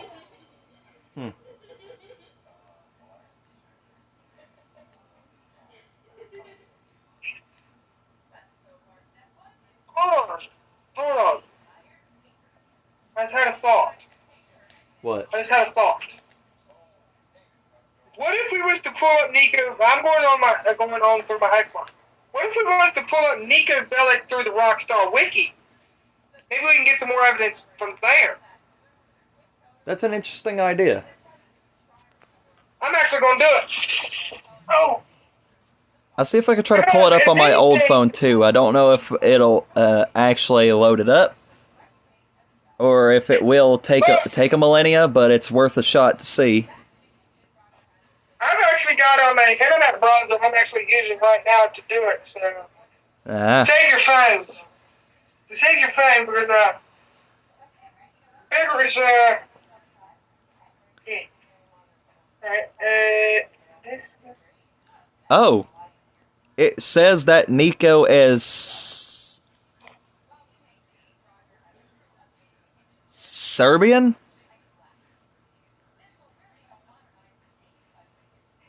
Wait. Niko grew up in Yugoslavia. Yeah. Not Europe, Yugoslavia.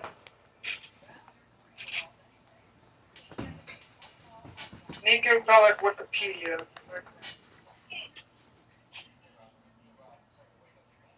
Alright.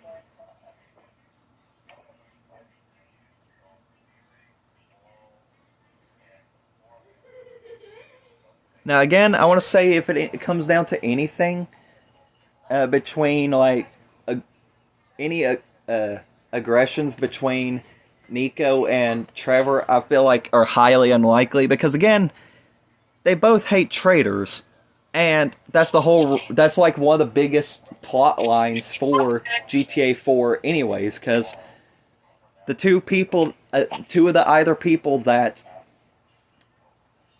Niko Bellic was looking for because they betrayed everyone else was either Florian Krevik or Darko Breivik. Which, of course, we know Darko is the one who was behind it. Oh, Niko was born in 1978.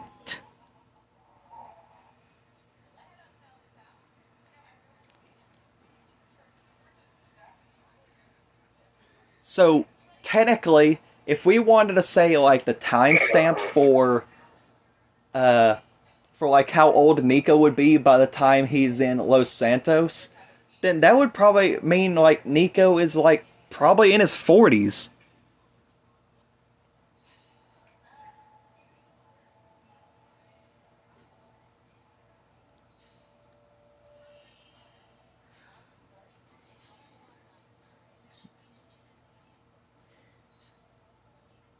Let's see.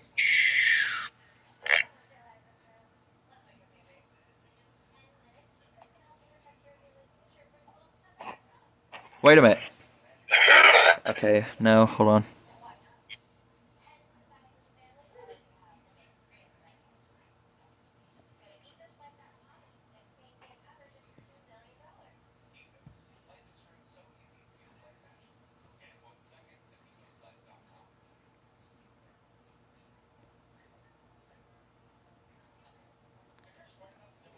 The Yugoslav wars were fought between 1991 and 2001.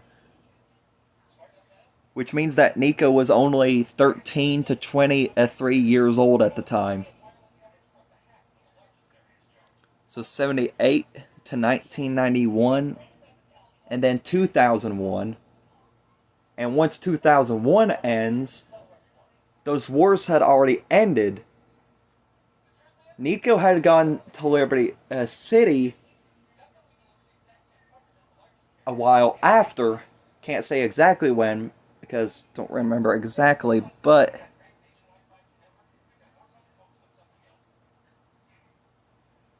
so basically Niko really hasn't aged that much by this time.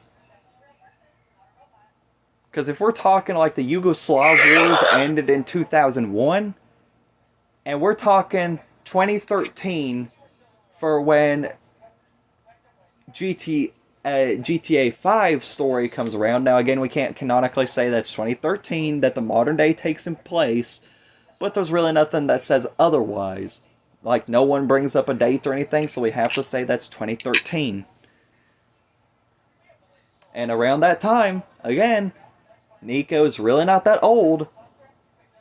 And by now, considering how much time has passed, Niko's probably in his late 40s or early 50s, if not mid 50s.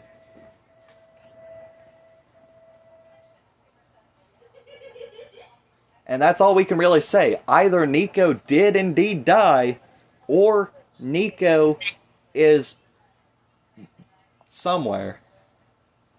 Somewhere in Los Santos. It'll be the latter.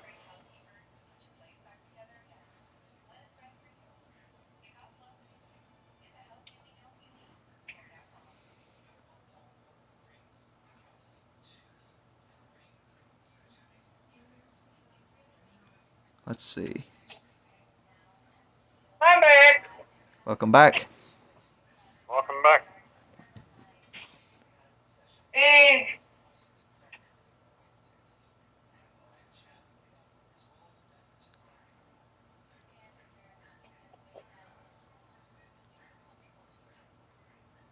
Huh.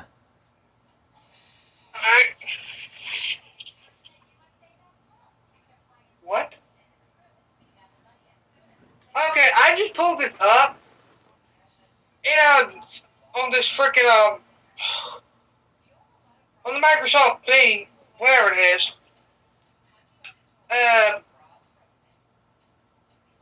Now this is something that is actually there. If you don't mind me reading this, All right.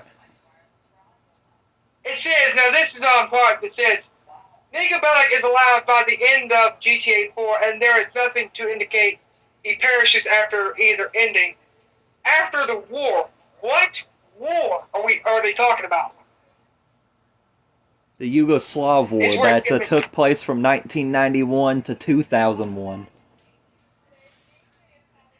Okay, so after the war, Niko struggled to find work, and became involved in criminal dealings, which we all know about. Dealings in Europe. Criminal dealings in Europe.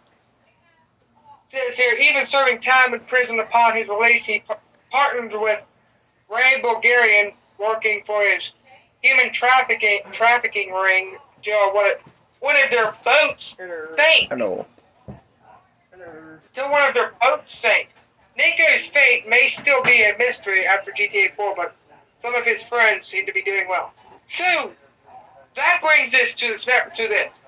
What caused one of their boats to sink? Could Niko Bellic have been on that boat that sank? I will go ahead and say this. There's something that I just came across right quick. Now, Alright, what is it? so the United Liberty paper, which we know also appears in Los Santos, actually blackmailed Niko into doing some quote-unquote country protecting work. Hold on a minute. Step myself real quick. So, who's really to say that the United Liberty paper isn't behind what happened to Niko? Huh?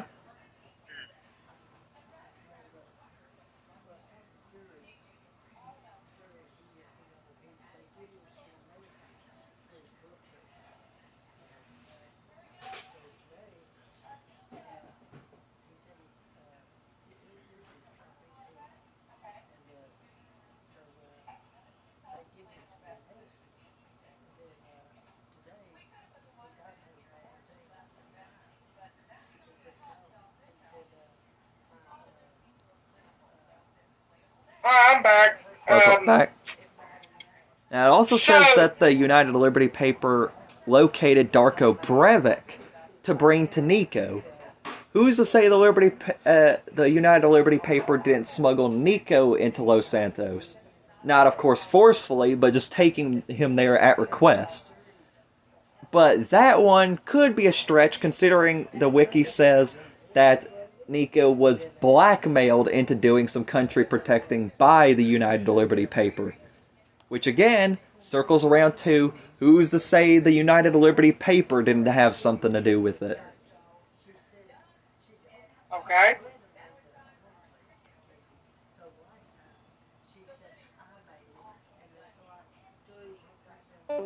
Now, hold on. There's a video of some sort that says, what happened to Niko Bellic after GTA 4 and where is he at now?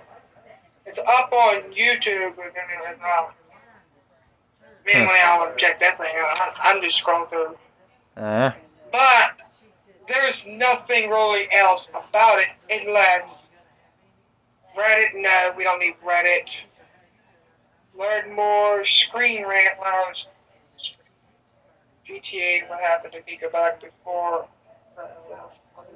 No, we don't need before. We need after. Now, I will say the wanted poster probably came from this. It says here, at the end of GTA 4, a Weasel News report states that Niko Bellic is wanted for questioning by the LCPD, although not as a suspect, for the events of his cousin's wedding. Now, essentially, if Niko was to have relocated somewhere else, that probably brought the police to actually really start suspecting maybe Niko was behind it. Okay. Now that would bring in Niko Bellic's two houses. One in L. There could be one in LS, but the one up in Blaine County. Why would LSPD travel all the way to Blaine County? Blaine County really don't have nothing to do with anyone. They're more like their own little thing. They're more own little thing. Well, it says here that So, the FIB is also suspicious of Niko Bellic due to his immigrant status. okay, now think about this. In Blaine County, where his house is at, Niko Bellic does. Now, my question is because I've never really played GTA 4. Was there how much money did Niko Bellic have at the ending of GTA 4? Is my question. Well, it depends Like, on whether you kill Dimitri or make the deal. Okay, so he could have up to millions upon millions of dollars. Through to the that. deal, yes, he could have a lot of money. But of course, there's through that's revenge where you what- kill Dmitry Raskolov. So let's say this. What if Niko made the deal? Moved to LS and then bought the house, took and built an underground facility underneath of that house. It's literally underneath the house. And there's no way to access it except Niko Bellic has the key. And what if he put it now? No, this is gonna sound like crazy. What if he built it under the house, but the hatch that's in the ocean is another way out, Huh. like an escape route. Well, that's an To their awful long underground escape facility. route, though. Though I guess if See, one that's the has the thing. patience, it could work. See, that's the thing. What if Niko Bellic didn't have two, but there was a third car involved? The third car was never seen. So what if it's still down there in that facility? What if something happened to that car? Like it just stopped, it broke down. Like literally about halfway it broke down. So Niko Bellic got the car to run, brought it back, and tried to send out the SOS code, but was never successful.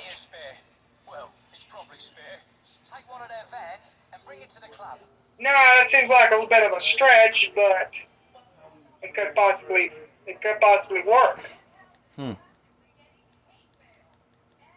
Alright. Okay, I just found it. Now, is there any records of a ship named the Platypus going through Los Santos? Because that's actually the ship that Niko arrived on. Not as I know of. Well, I mean, there's nothing saying there is, but there's not really anything saying there's not either. I mean, we don't really know that on that one. Fair, fair. The Platypus is the ship least that there's Niko nothing arrived that in we Liberty know. City on. I didn't know if anyone knew if there was The any Platypus. records of that. Does anyone know where that ship originally comes from? Wait a minute. There's a something Because the ship. platypus, Go ahead. the platypus is an Australian animal. Could that ship originally come from Australia? Niko Bellic could be in Australia. No, we got it from the wiki page that Niko is from Eastern Europe and Yugoslavia. Well, yeah, that is the case. Yes, I'm just asking where the ship itself originally come from. Oh, I just found something in the wiki. It says you scroll down to it says 2017. It says in the Doomsday Heist update for Grand Theft Auto Online, Lester Crest briefly mentions Niko when he is talking about Agent ULP who blackmailed Niko into into work for him almost a decade ago. The ULP, United Liberty Paper. Yes, they indeed blackmailed Niko Bellic into doing some country protecting, quote unquote, work for them. Yeah. But here's another thing. It says, furthermore, after the GTA Online protagonist's final mission as a sworn-in IAA agent, they receive a final phone call from Agent ULP telling them they're on their own from now on and wishing them the best, saying the exact same phrases as to Niko during his last phone call to him in the GTA 4 mission. That special someone, you're out, you've done good things for us, and we are grateful from here, and you're alone, goodbye. So what if, now hear me out, what if Agent ULP is Niko Bellic? What if Agent ULP is actually Niko Bellic? Because why would they say that? Why would they say something that was so special to Niko Bellic? Unless they are Niko Bellic.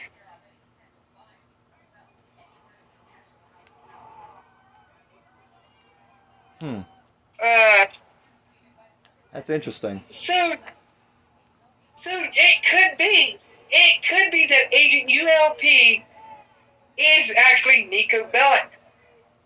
Well, that depends. If it's actually a call, then you gotta listen to the voice. And anyone who's highly familiar with it knows that knows how Niko's voice sounds. Though, of course, I'm not going to say that I'm 100% correct, because we have something in tech nowadays called a voice changer. So there's nothing I can really say that can't count out a voice changer.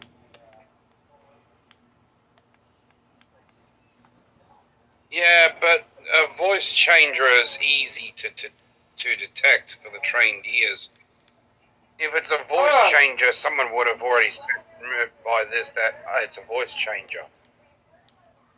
Hold on. I'm actually getting ready to, hold on. I'm going to mute my mic real quick so I can watch this real quick. So it's a video I'm getting ready to watch, so I'm going to mute my mic real quick, so I'll be back. Alright. Something to do with Niko Bellic, so I'll be back. Okie dokie. So, yeah, that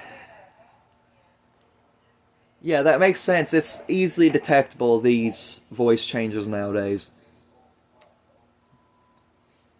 But, at the same time, the location could be guarded by, you guessed it, a firewall. And if I know the past very well, there are some firewalls that even the military has encountered that is not the easiest things to crack. The more technology advances, the more problematic trying to find people through the internet is. Now again, of course, it's a phone call. It can be traced. Again, that comes with a possible chance of it leading elsewhere, because there's diverters, radar jammers, who knows, again, even firewalls. There's a lot of things that you have to keep your eyes open for, and if you don't do that, well then, those who are trying to hunt down the source are going to get thrown to a different location.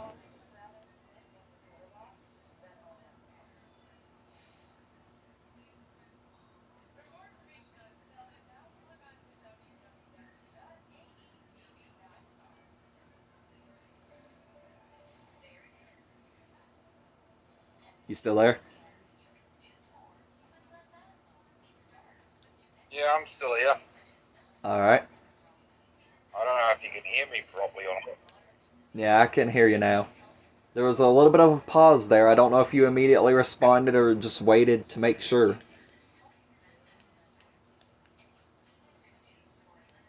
Because my internet dropped out before. Well, you did hear all that, right? Oh. Yeah. Well,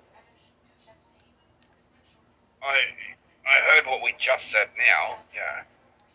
Okay, well, I guess I'll repeat what I said since you won't tell me if you exactly heard it or not. So, essentially, even if there is a voice changer, and yes, it can be detected, like the call can be traced, there's other things you have to deal with. Radar jammers. So, like, radars could be out of the question. There's diverters, things that can divert the location. Or there's even things like, of course, firewalls, so the code or whatever there is blocking it can't be easily cracked. I mean, there's going to be multiple things that you have to push through, and if there's not someone there that knows specifically how to get through them, there's no real way you're going to get through them. Exactly. Because you can't just go straight into tracing a call and be like, yeah, we got this, and then end up like encountering a diverter and then breaking into an innocent person's house and gunning them dead. I mean, for one, you'll lose your frickin' job. Bye-bye police force. Hello homelessness. But also alongside that, you gotta think smart. Again, you can't go in willy-nilly. Even if you've done the same stuff before, you still gotta have a plan. Because, again, technology is advancing. You never know when someone's gonna play a new trick.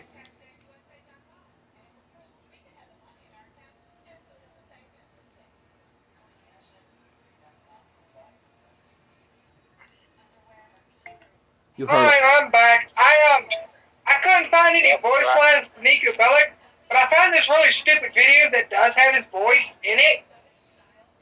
I was able to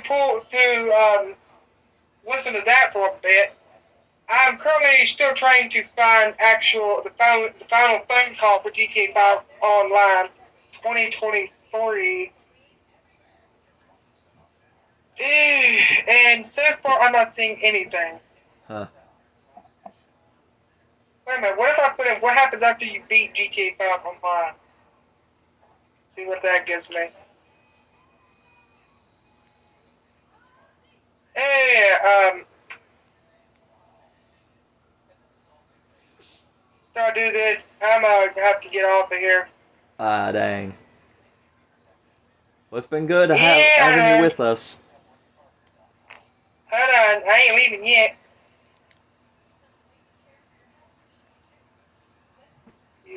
I hate these keyboards.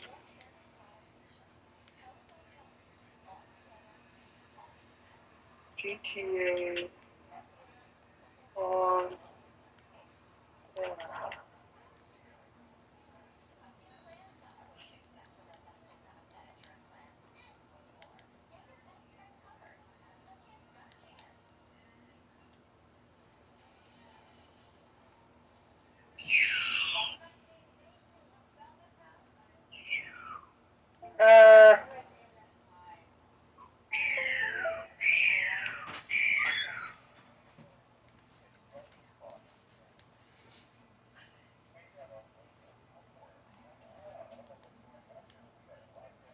So yeah, I'm not seeing anything about this.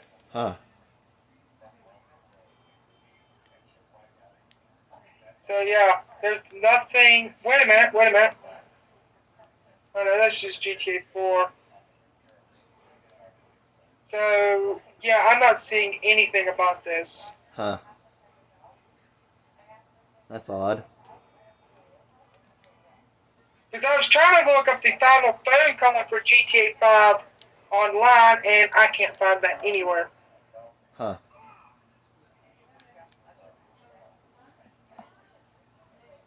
So yeah, I don't see anything, but it's actually supposed to be out here at 8:30. Yeesh. So yeah, I'll catch y'all tomorrow. Alright. See ya. So yeah, I hate leaving the party, but I got that automotive class in the morning, so Yeah. Well, at least it's good to have had you in the video. yeah. Alright, I'll see y'all tomorrow. Alright. Hey, once I finish the video, get it uploaded and everything, I'll send the rest of it to you for you to watch. Alright? Alright, sounds good. Alright. See ya. Alright, I'll see ya. See ya. Love you, babe. Never mind that.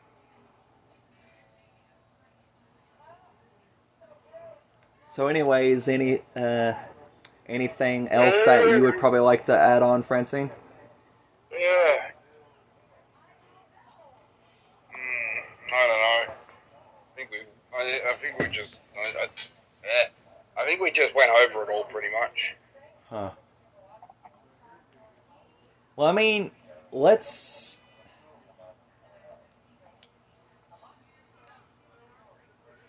I want to actually try to go over any other associates of Niko Bellic's, but the only other associate that I can think of that's either A, not dead, or B, hasn't already been discussed yet is Little Jacob. Which we know, of course, he speaks Jamaican, most likely is Jamaican. But there's nothing about Little Jacob that I can really say really necessarily fits into this. Because if anything, I feel like Little Jacob is the least likely character to have had anything to do with Niko's appearance in Los Santos. And I mean, any viewers, go if you've watched through it to this point, correct me if I'm wrong, but there was literally nothing in GTA 5 that even pokes a stick at any mention to Little Jacob.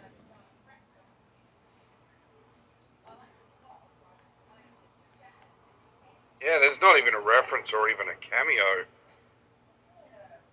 Now, we do know one person that does appear in GTA Online that has apart from Johnny Klebitz, but someone else in Online that's personally encountered and was actually best friends with Niko Bellic. But issue is he never once brings up Niko Bellic. Most of the time he's shrinking his balls with more bull shark testosterone, and that already gave it up. So I think you know who it is. Right? Brucey? Yep. Brucey Kibutz. He was actually a good friend of Niko's.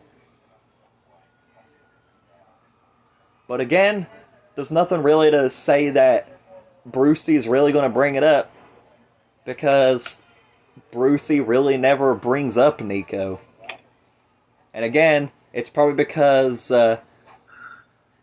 Brucey is too busy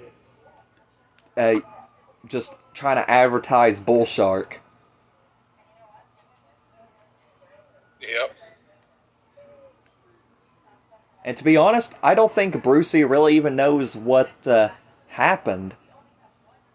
But there is another character, but again, there's no reference to this character whatsoever. Florian Krevik, which, once Niko found him again, he changed his name to Bernie Crane. Which, we know that There was. Florian never once I remember. appears nor makes like any cameos, has any references in GTA Online. Not any that I know of. And again, viewers, you can correct us if we're wrong, but there's no mention to Florian whatsoever.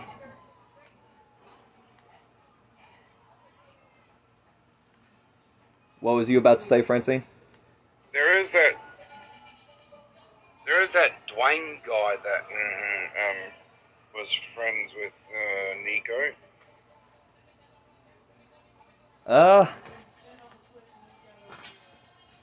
Dwayne. I know his name is Dwayne, but I keep forgetting his full name. Yeah, I don't remember either. Dwayne Forge. His last name is Forge, so Dwayne Forge.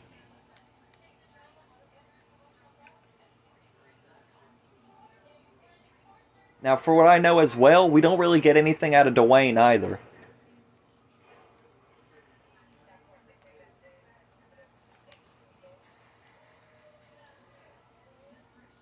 Now, I feel like there is a slight possibility that maybe, some way, somehow, Niko also had relations with one of the gangs in Los Santos. It's a stretch, like many of the other theories that we've had so far, but there always could have been a way. And that's excluding the Lost MC. That one's an obvious. Like, yeah, Niko's most likely been with them, if anything. Yeah. But I do want to mention another thing. Maybe Merryweather. I want to just say Merryweather could have been a possibility. Either they're currently hunting Niko down or they've already taken Niko out. Merryweather probably ended up seeing Niko as a threat, or at the least just wanted to be, just be like, oh, yep, immigrant, kill it.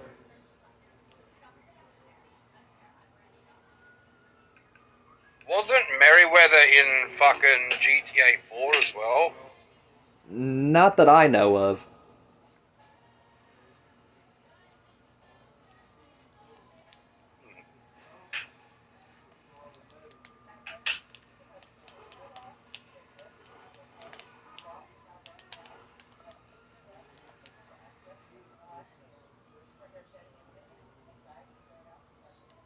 But I will say, of course, depending on whether Playboy X or Dwayne Forge really is still alive, that again depends on your decisions in GTA 4.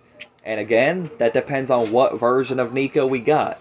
Because you have a decision whether to kill Dwayne or kill Playboy. And there's many other options that you get in that game as well, whether there's some people you want to live or whether you want to kill some of them. The option is yours. And again, now that I think about it, that brings up so many other possibilities. Because, you think about it, one single change of event can change a whole story. Yeah.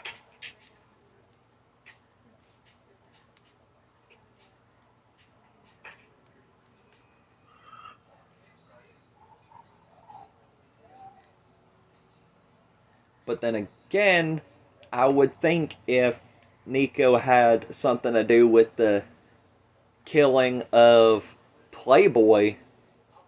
Now, again, not saying that, yeah, Niko's just going to straight up steal property. But if you kill Playboy, you do get Playboy's house. And if you manage to save it in the parking lot outside, you also get to keep Playboy's Patriot.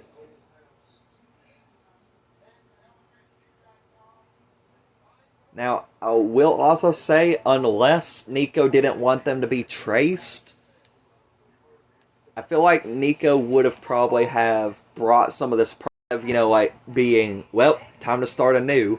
I mean, of course, there's some people that's going to be like, okay, yeah, I'm going to have to start anew. There's no turning back. But you would think that if Niko was going to come back, then he wouldn't have had started, straight from the dirt. But then again, that's probably if he killed Dwayne Forge instead of Playboy X. But then again, we have no way to say that GTA 5's Niko Bellic really had anything to do with the death of either of them. Because at this point, we're talking about Niko Bellic in GTA 5. This Niko, we don't have control of. This Niko, we only have references to. This Niko is living his own life, and what path he took back in Liberty City is up for debate. Yep. Because only an idiot would be like, oh, well, I 100% guarantee this happened. Well, sure, you can probably bet on it, but you can't just say that it's guaranteed.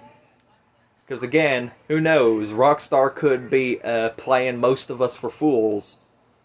And if you could, and if you want to be Yeah. truthfully honest, Rockstar isn't trying to give us a big FU.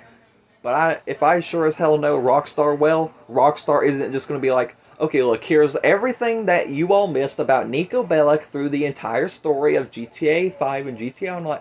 They're not doing that. That's not how Rockstar rolls. They like keeping stuff a mystery. And boy, is this a big mystery. Yeah, they don't do that sort of stuff with this kind of thing. Now, if it's something little like making the fucking mechanic put your car across the other side of the map, yeah, then they're fucking going to do that sort of thing as a fuck you. But when it comes to something as big and important as this, they're not going to do that with it.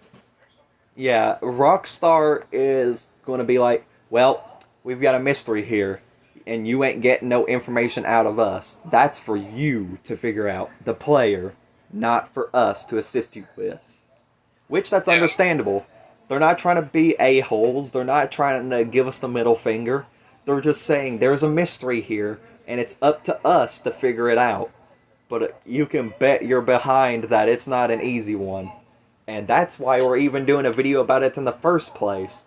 Because this is one of the biggest unsolved mysteries of GTA 5. What happened to Niko Bellic in Los Santos? Yep. And we've already gone over, and we already know that there's clear evidence that Niko has been in Los Santos. That's an obvious one. What happened to him in Los Santos, that's a different story.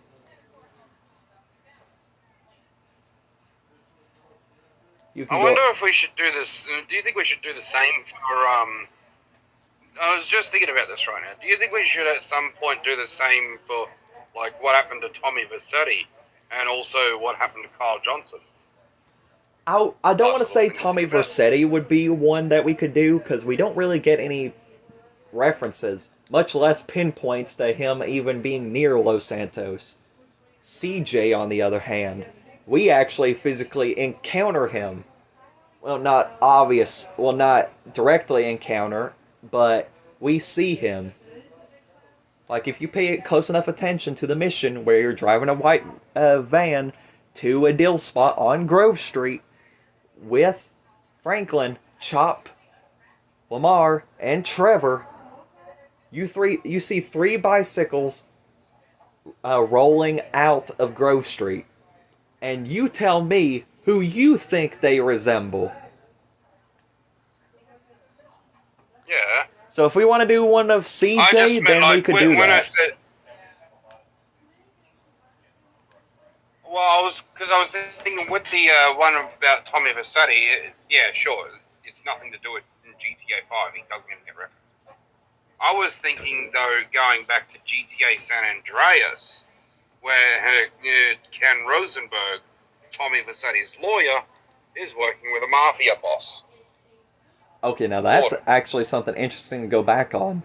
Now, I haven't played all the way through the GTA San Andreas storyline, mainly because the freaking game wouldn't let me, because no matter how long I swam in water, I wasn't able to do this one dang mission where I had to have my lung capacity all the way up. But you got that bug, didn't you? Yep, I got it. I got it back on. I actually got it both on the GameCube. I think it was. I got it both. No. I think I did have a GameCube copy. They were still making GameCube games then. But I can definitely bet you I had it on the Xbox 360 and the PlayStation 2. I got that same bug 2 times over. 3 times over if I had a GameCube copy. Yeah, I got that bug once. I just fucking started a new game and it fucking fixed it. I didn't want to start a new game. I was like, I already made so much progress. Don't make me do it again. Yeah. I will say it was painful for me to have to fucking do all that progress shit again. I Yeah. will say that. I will say, if we For take me, note just about it, we restarting could just probably... starting a new game fixed it.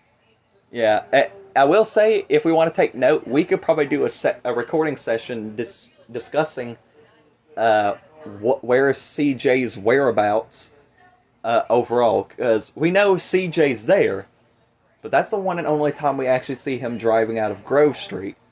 And of course we have the entire GTA San Andreas storyline to work with. Now this one will probably be less complicated than what happened to Niko Bellic and Los Santos. And probably not as interesting, but at the same time, it's definitely worth going over, I will say. So if we want if we want to schedule it for next weekend, we could probably do it then. If we can all fit the right timestamps, unlike how we've done for this video. Yep. We've been terrible at getting the managed to get timestamps for this one. Yeah.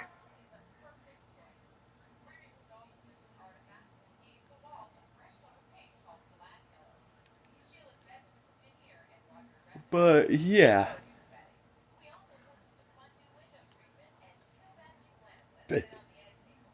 I would definitely say that if we wanted to do that, yeah, that would definitely be worth it. But anyways, we're going off topic a little bit here. Yeah. Now, to be honest, we may have missed some information, viewers, and if you want to be an absolute see you next Tuesday and just act like you know everything in the world down in the comments, be assured I am not going to hesitate to block you from this channel, and no, I'm not giving you a second chance. So you can go cry about it in the mirror. But anyways, try to give some constructive criticism. If we missed a little bit, be constructive about it. We're not going to listen to straight up criticism. Constructive criticism, well, that's good criticism. It's always worth paying attention to that. But anyways... Yeah, don't be a dick. Yeah. But anyways, back on topic. So, yeah.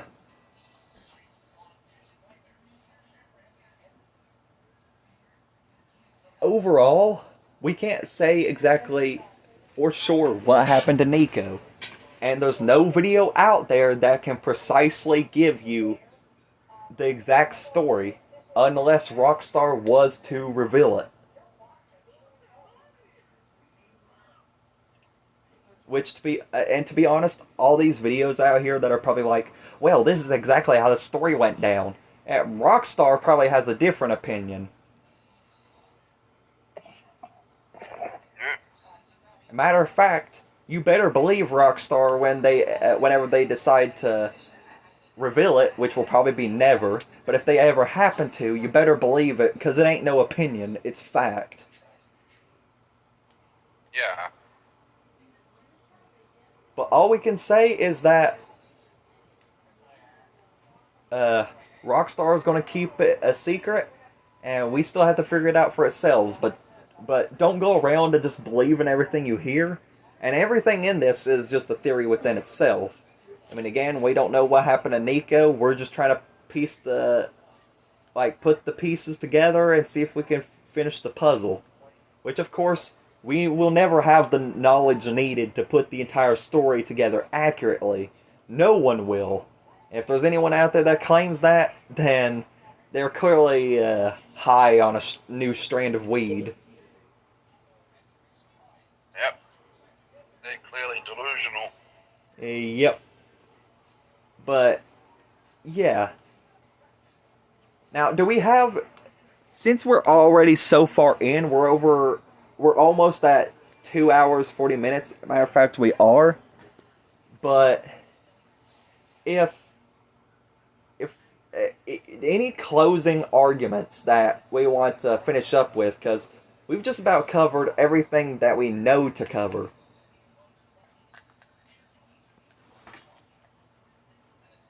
So, like, for instance, you got any closing arguments or any ideas to throw in the ring?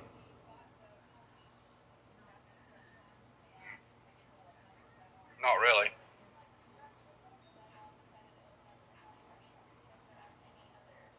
Now, I will try to think of a thing or two before we go ahead and call it. So, again, if it's not like anything accurate, viewers, just bear with us. And again, don't be a butt. You have one job. Don't be rude. Don't be an a-hole. That's the only job you guys have to do. But anyways, yeah. There's a lot of things that can be theorized or said about this.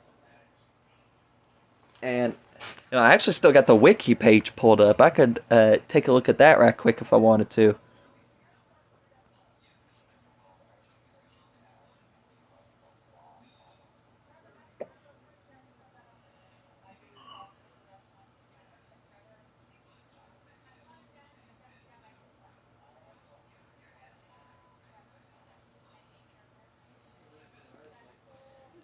Now, it is hinted that... Okay, so it said here that it is indeed hinted that Niko Bellic has completely given up a life of crime and has now retired. And again, it's mentioned, Lester Crest mentions it to Michael, that he knew an Eastern European guy making moves in Liberty City, but dismissed the idea as, nah, he went quiet. So this would hint that maybe Niko continued his life as a career criminal for another couple years before leaving it.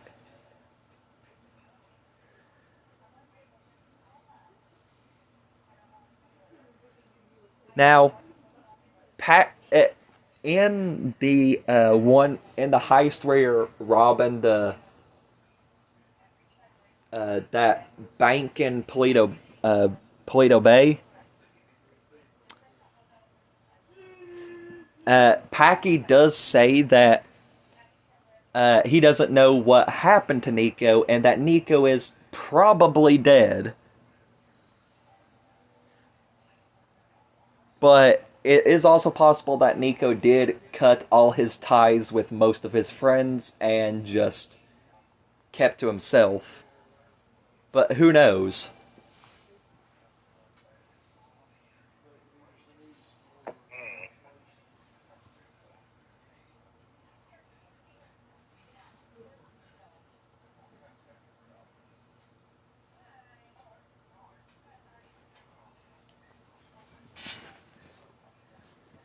Now it does show on Niko's Life Invader page, if you actually take a good look at it, that, well, from what it seems, Niko now lives in Broker, still working working for the Bellic cab services, which of course is Roman's taxi service.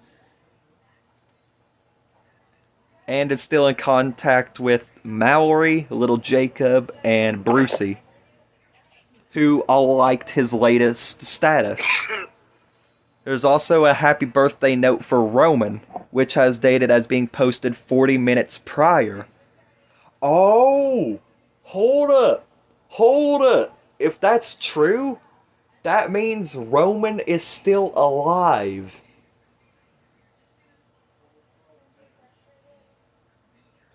But then again, Rockstar themselves have said there is no true path for GTA 4's storyline.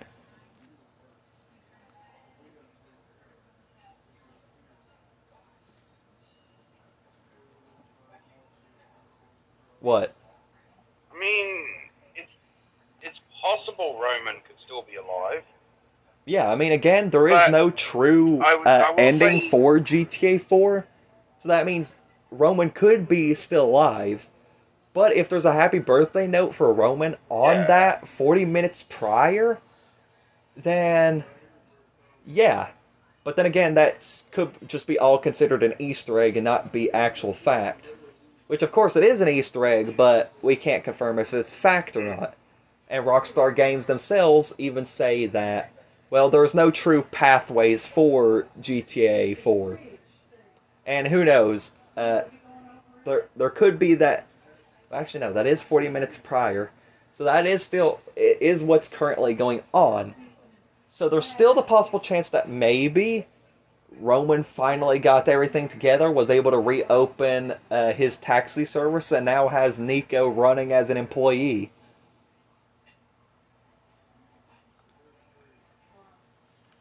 Yeah.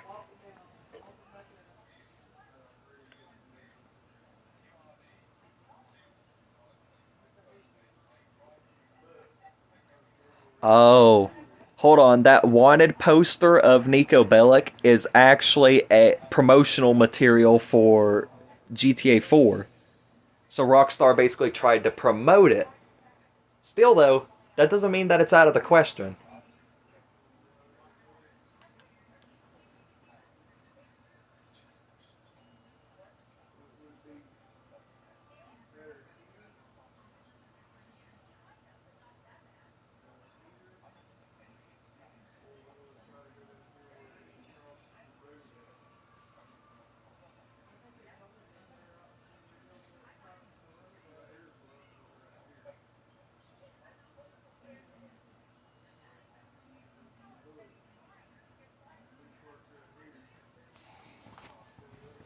So, yeah. And of course, the ULP again could have a big part in it, because they do actually have two quotes that are quoted by Niko back in GTA 4. The first one being, "Can't always tell who the good guys are. I'm not a good guy, but I'm fighting with them." And then, of course, the final one is, "You're out. You've done good things for us, and we are grateful. From here in, you're alone. Goodbye."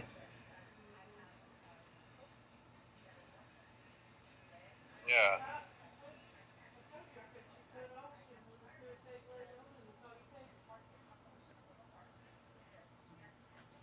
Now, I will say there is one key thing that will probably be needed in actually profiling Niko if his AI is ever in GTA 5, is that he has brown hair and hazel eyes. Now, of course, the brown hair is obvious, but the hazel eyes. You tell me how often it is to go around the GTA and pay attention to the AI's eye color.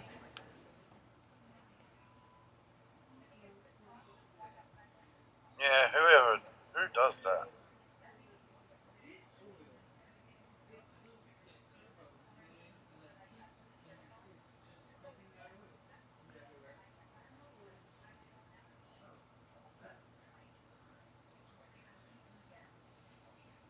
And Niko also has a scar running through his left eyebrow.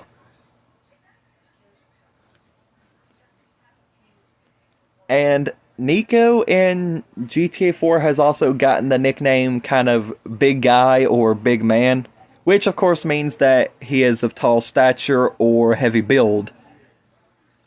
Oh, and he is also able to hold his own in fist fights. He's capable of pulling himself up on a ledge after hanging by his arms straightened out.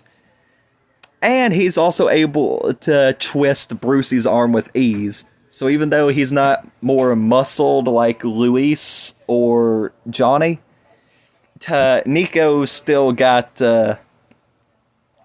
some power behind him. Yeah.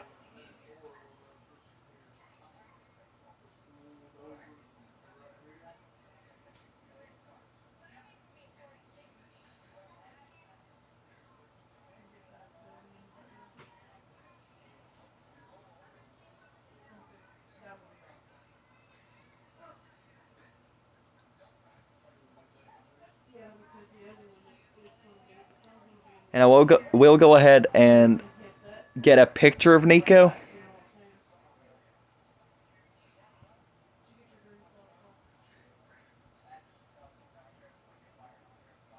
Okay, here's one that I can download. So, of course, if you don't already know how Niko looks exactly, well, here's a picture to reinforce that. Da da da da da da.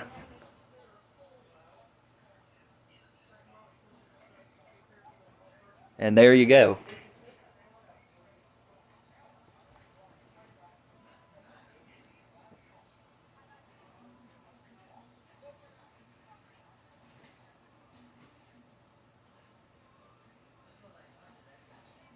And there, right there, is, I think that's supposed to be Niko's original jacket that he wears as well.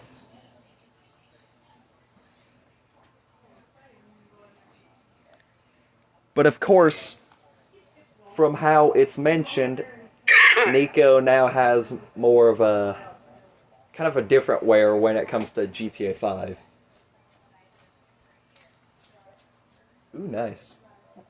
Now I can drop by the Yellow Jack Inn right quick and see if I can compare and contrast like what we have there. Now again, it could still be Niko's, but I want to take a good look and actually see if there's any similarities. Again, no, it doesn't have to be exactly the same, but if it's said to belong to Niko, there's no really way to deny it. I don't know if it appears in GTA Online, because I think the clothing wear is actually different that's hanging from the hooks in Online than it is 5. Matter of fact, Online may be more difficult to prove this than... Well, no, not exactly. We still have the blood marks around the pool table in the Yellow Jack Inn.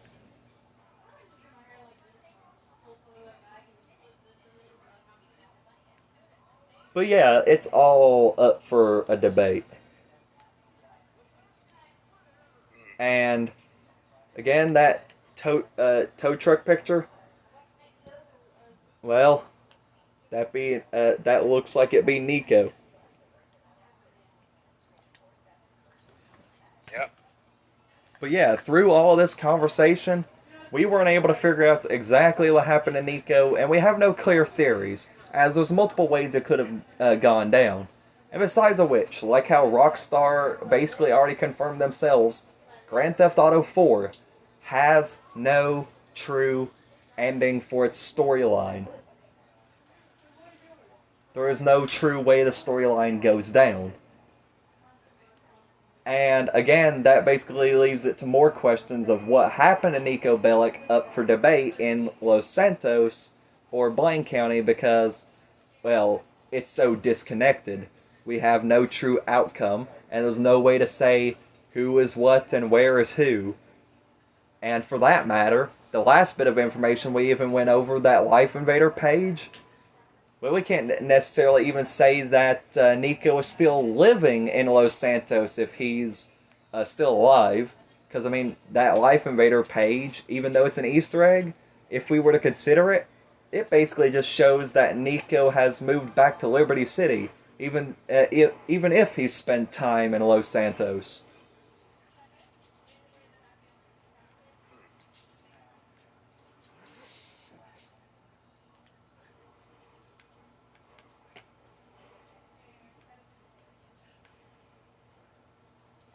But yeah, we extended the video just a little bit longer.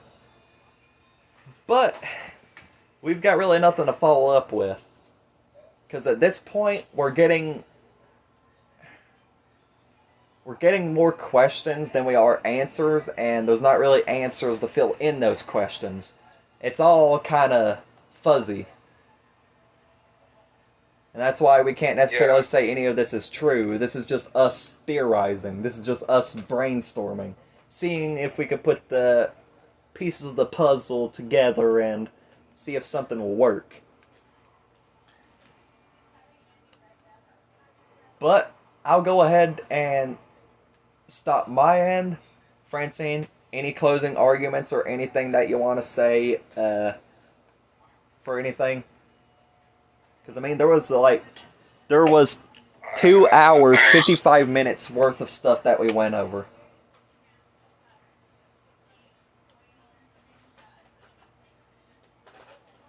Finally, my donuts are on the way. Just completely off topic at the end. Oh, my donuts are on the way. Mmm, donuts.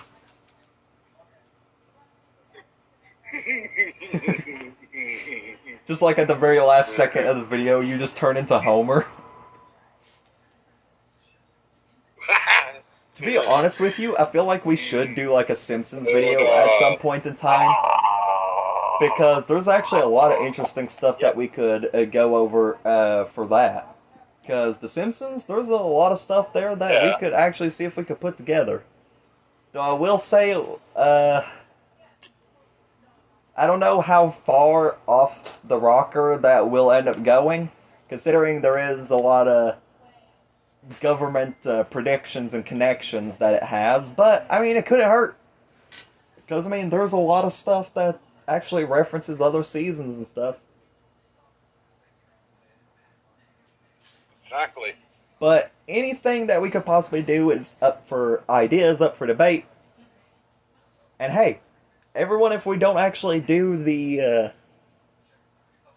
Where is CJ Now video next weekend, then we'll probably actually see if we could turn other stuff into videos. Heck, we even mentioned earlier that we might try to turn that Hank versus Luna question into an actual video of itself for discussion. And what I'm trying to do is I'm trying to get a lot more discussion or website related videos in, because I feel like it's a new take from like constant gaming. Now I would try to do more animations, but I don't really feel like it most of the time. And as for time itself, there doesn't really feel like there's much time, because it feels like the more that I do this stuff, the slower I get at actually creating them. But hopefully maybe I'll release an animation sometime through the week. But until then, you all know what to do. Subscribe, share, hit the bell, all the standard stuff. And we'll see you whenever the next discussion video, or even gaming video, or of course, animation drops. Francine, anything you want to say goodbye with?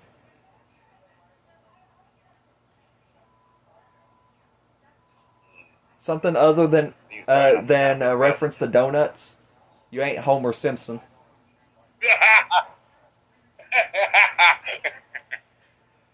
It's just like, Francine, you got any closing statements? Mmm, donuts.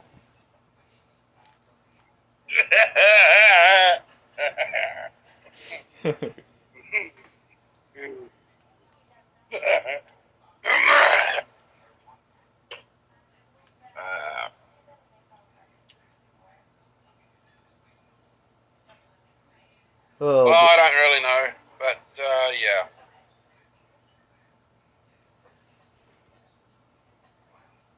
Anyways, yeah. That's been the video.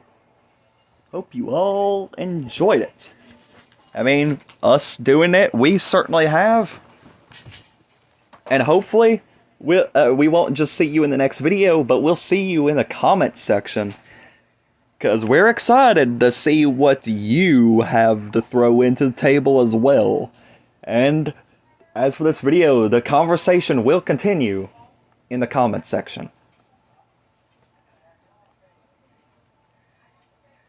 And who knows, maybe someday we'll decide to live stream one of these discussions. Maybe. Maybe. Just maybe. But of course, until then, we all hope you enjoyed it, and if you did, you all know what to do. Thank you for watching. Be master, stay master, see you guys next time. Good night, everybody! And say bye-bye to Miss Donuts over here.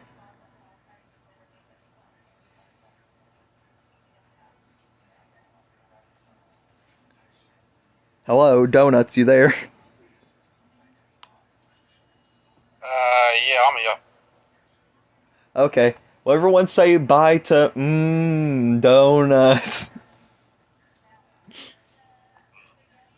Give me the donuts.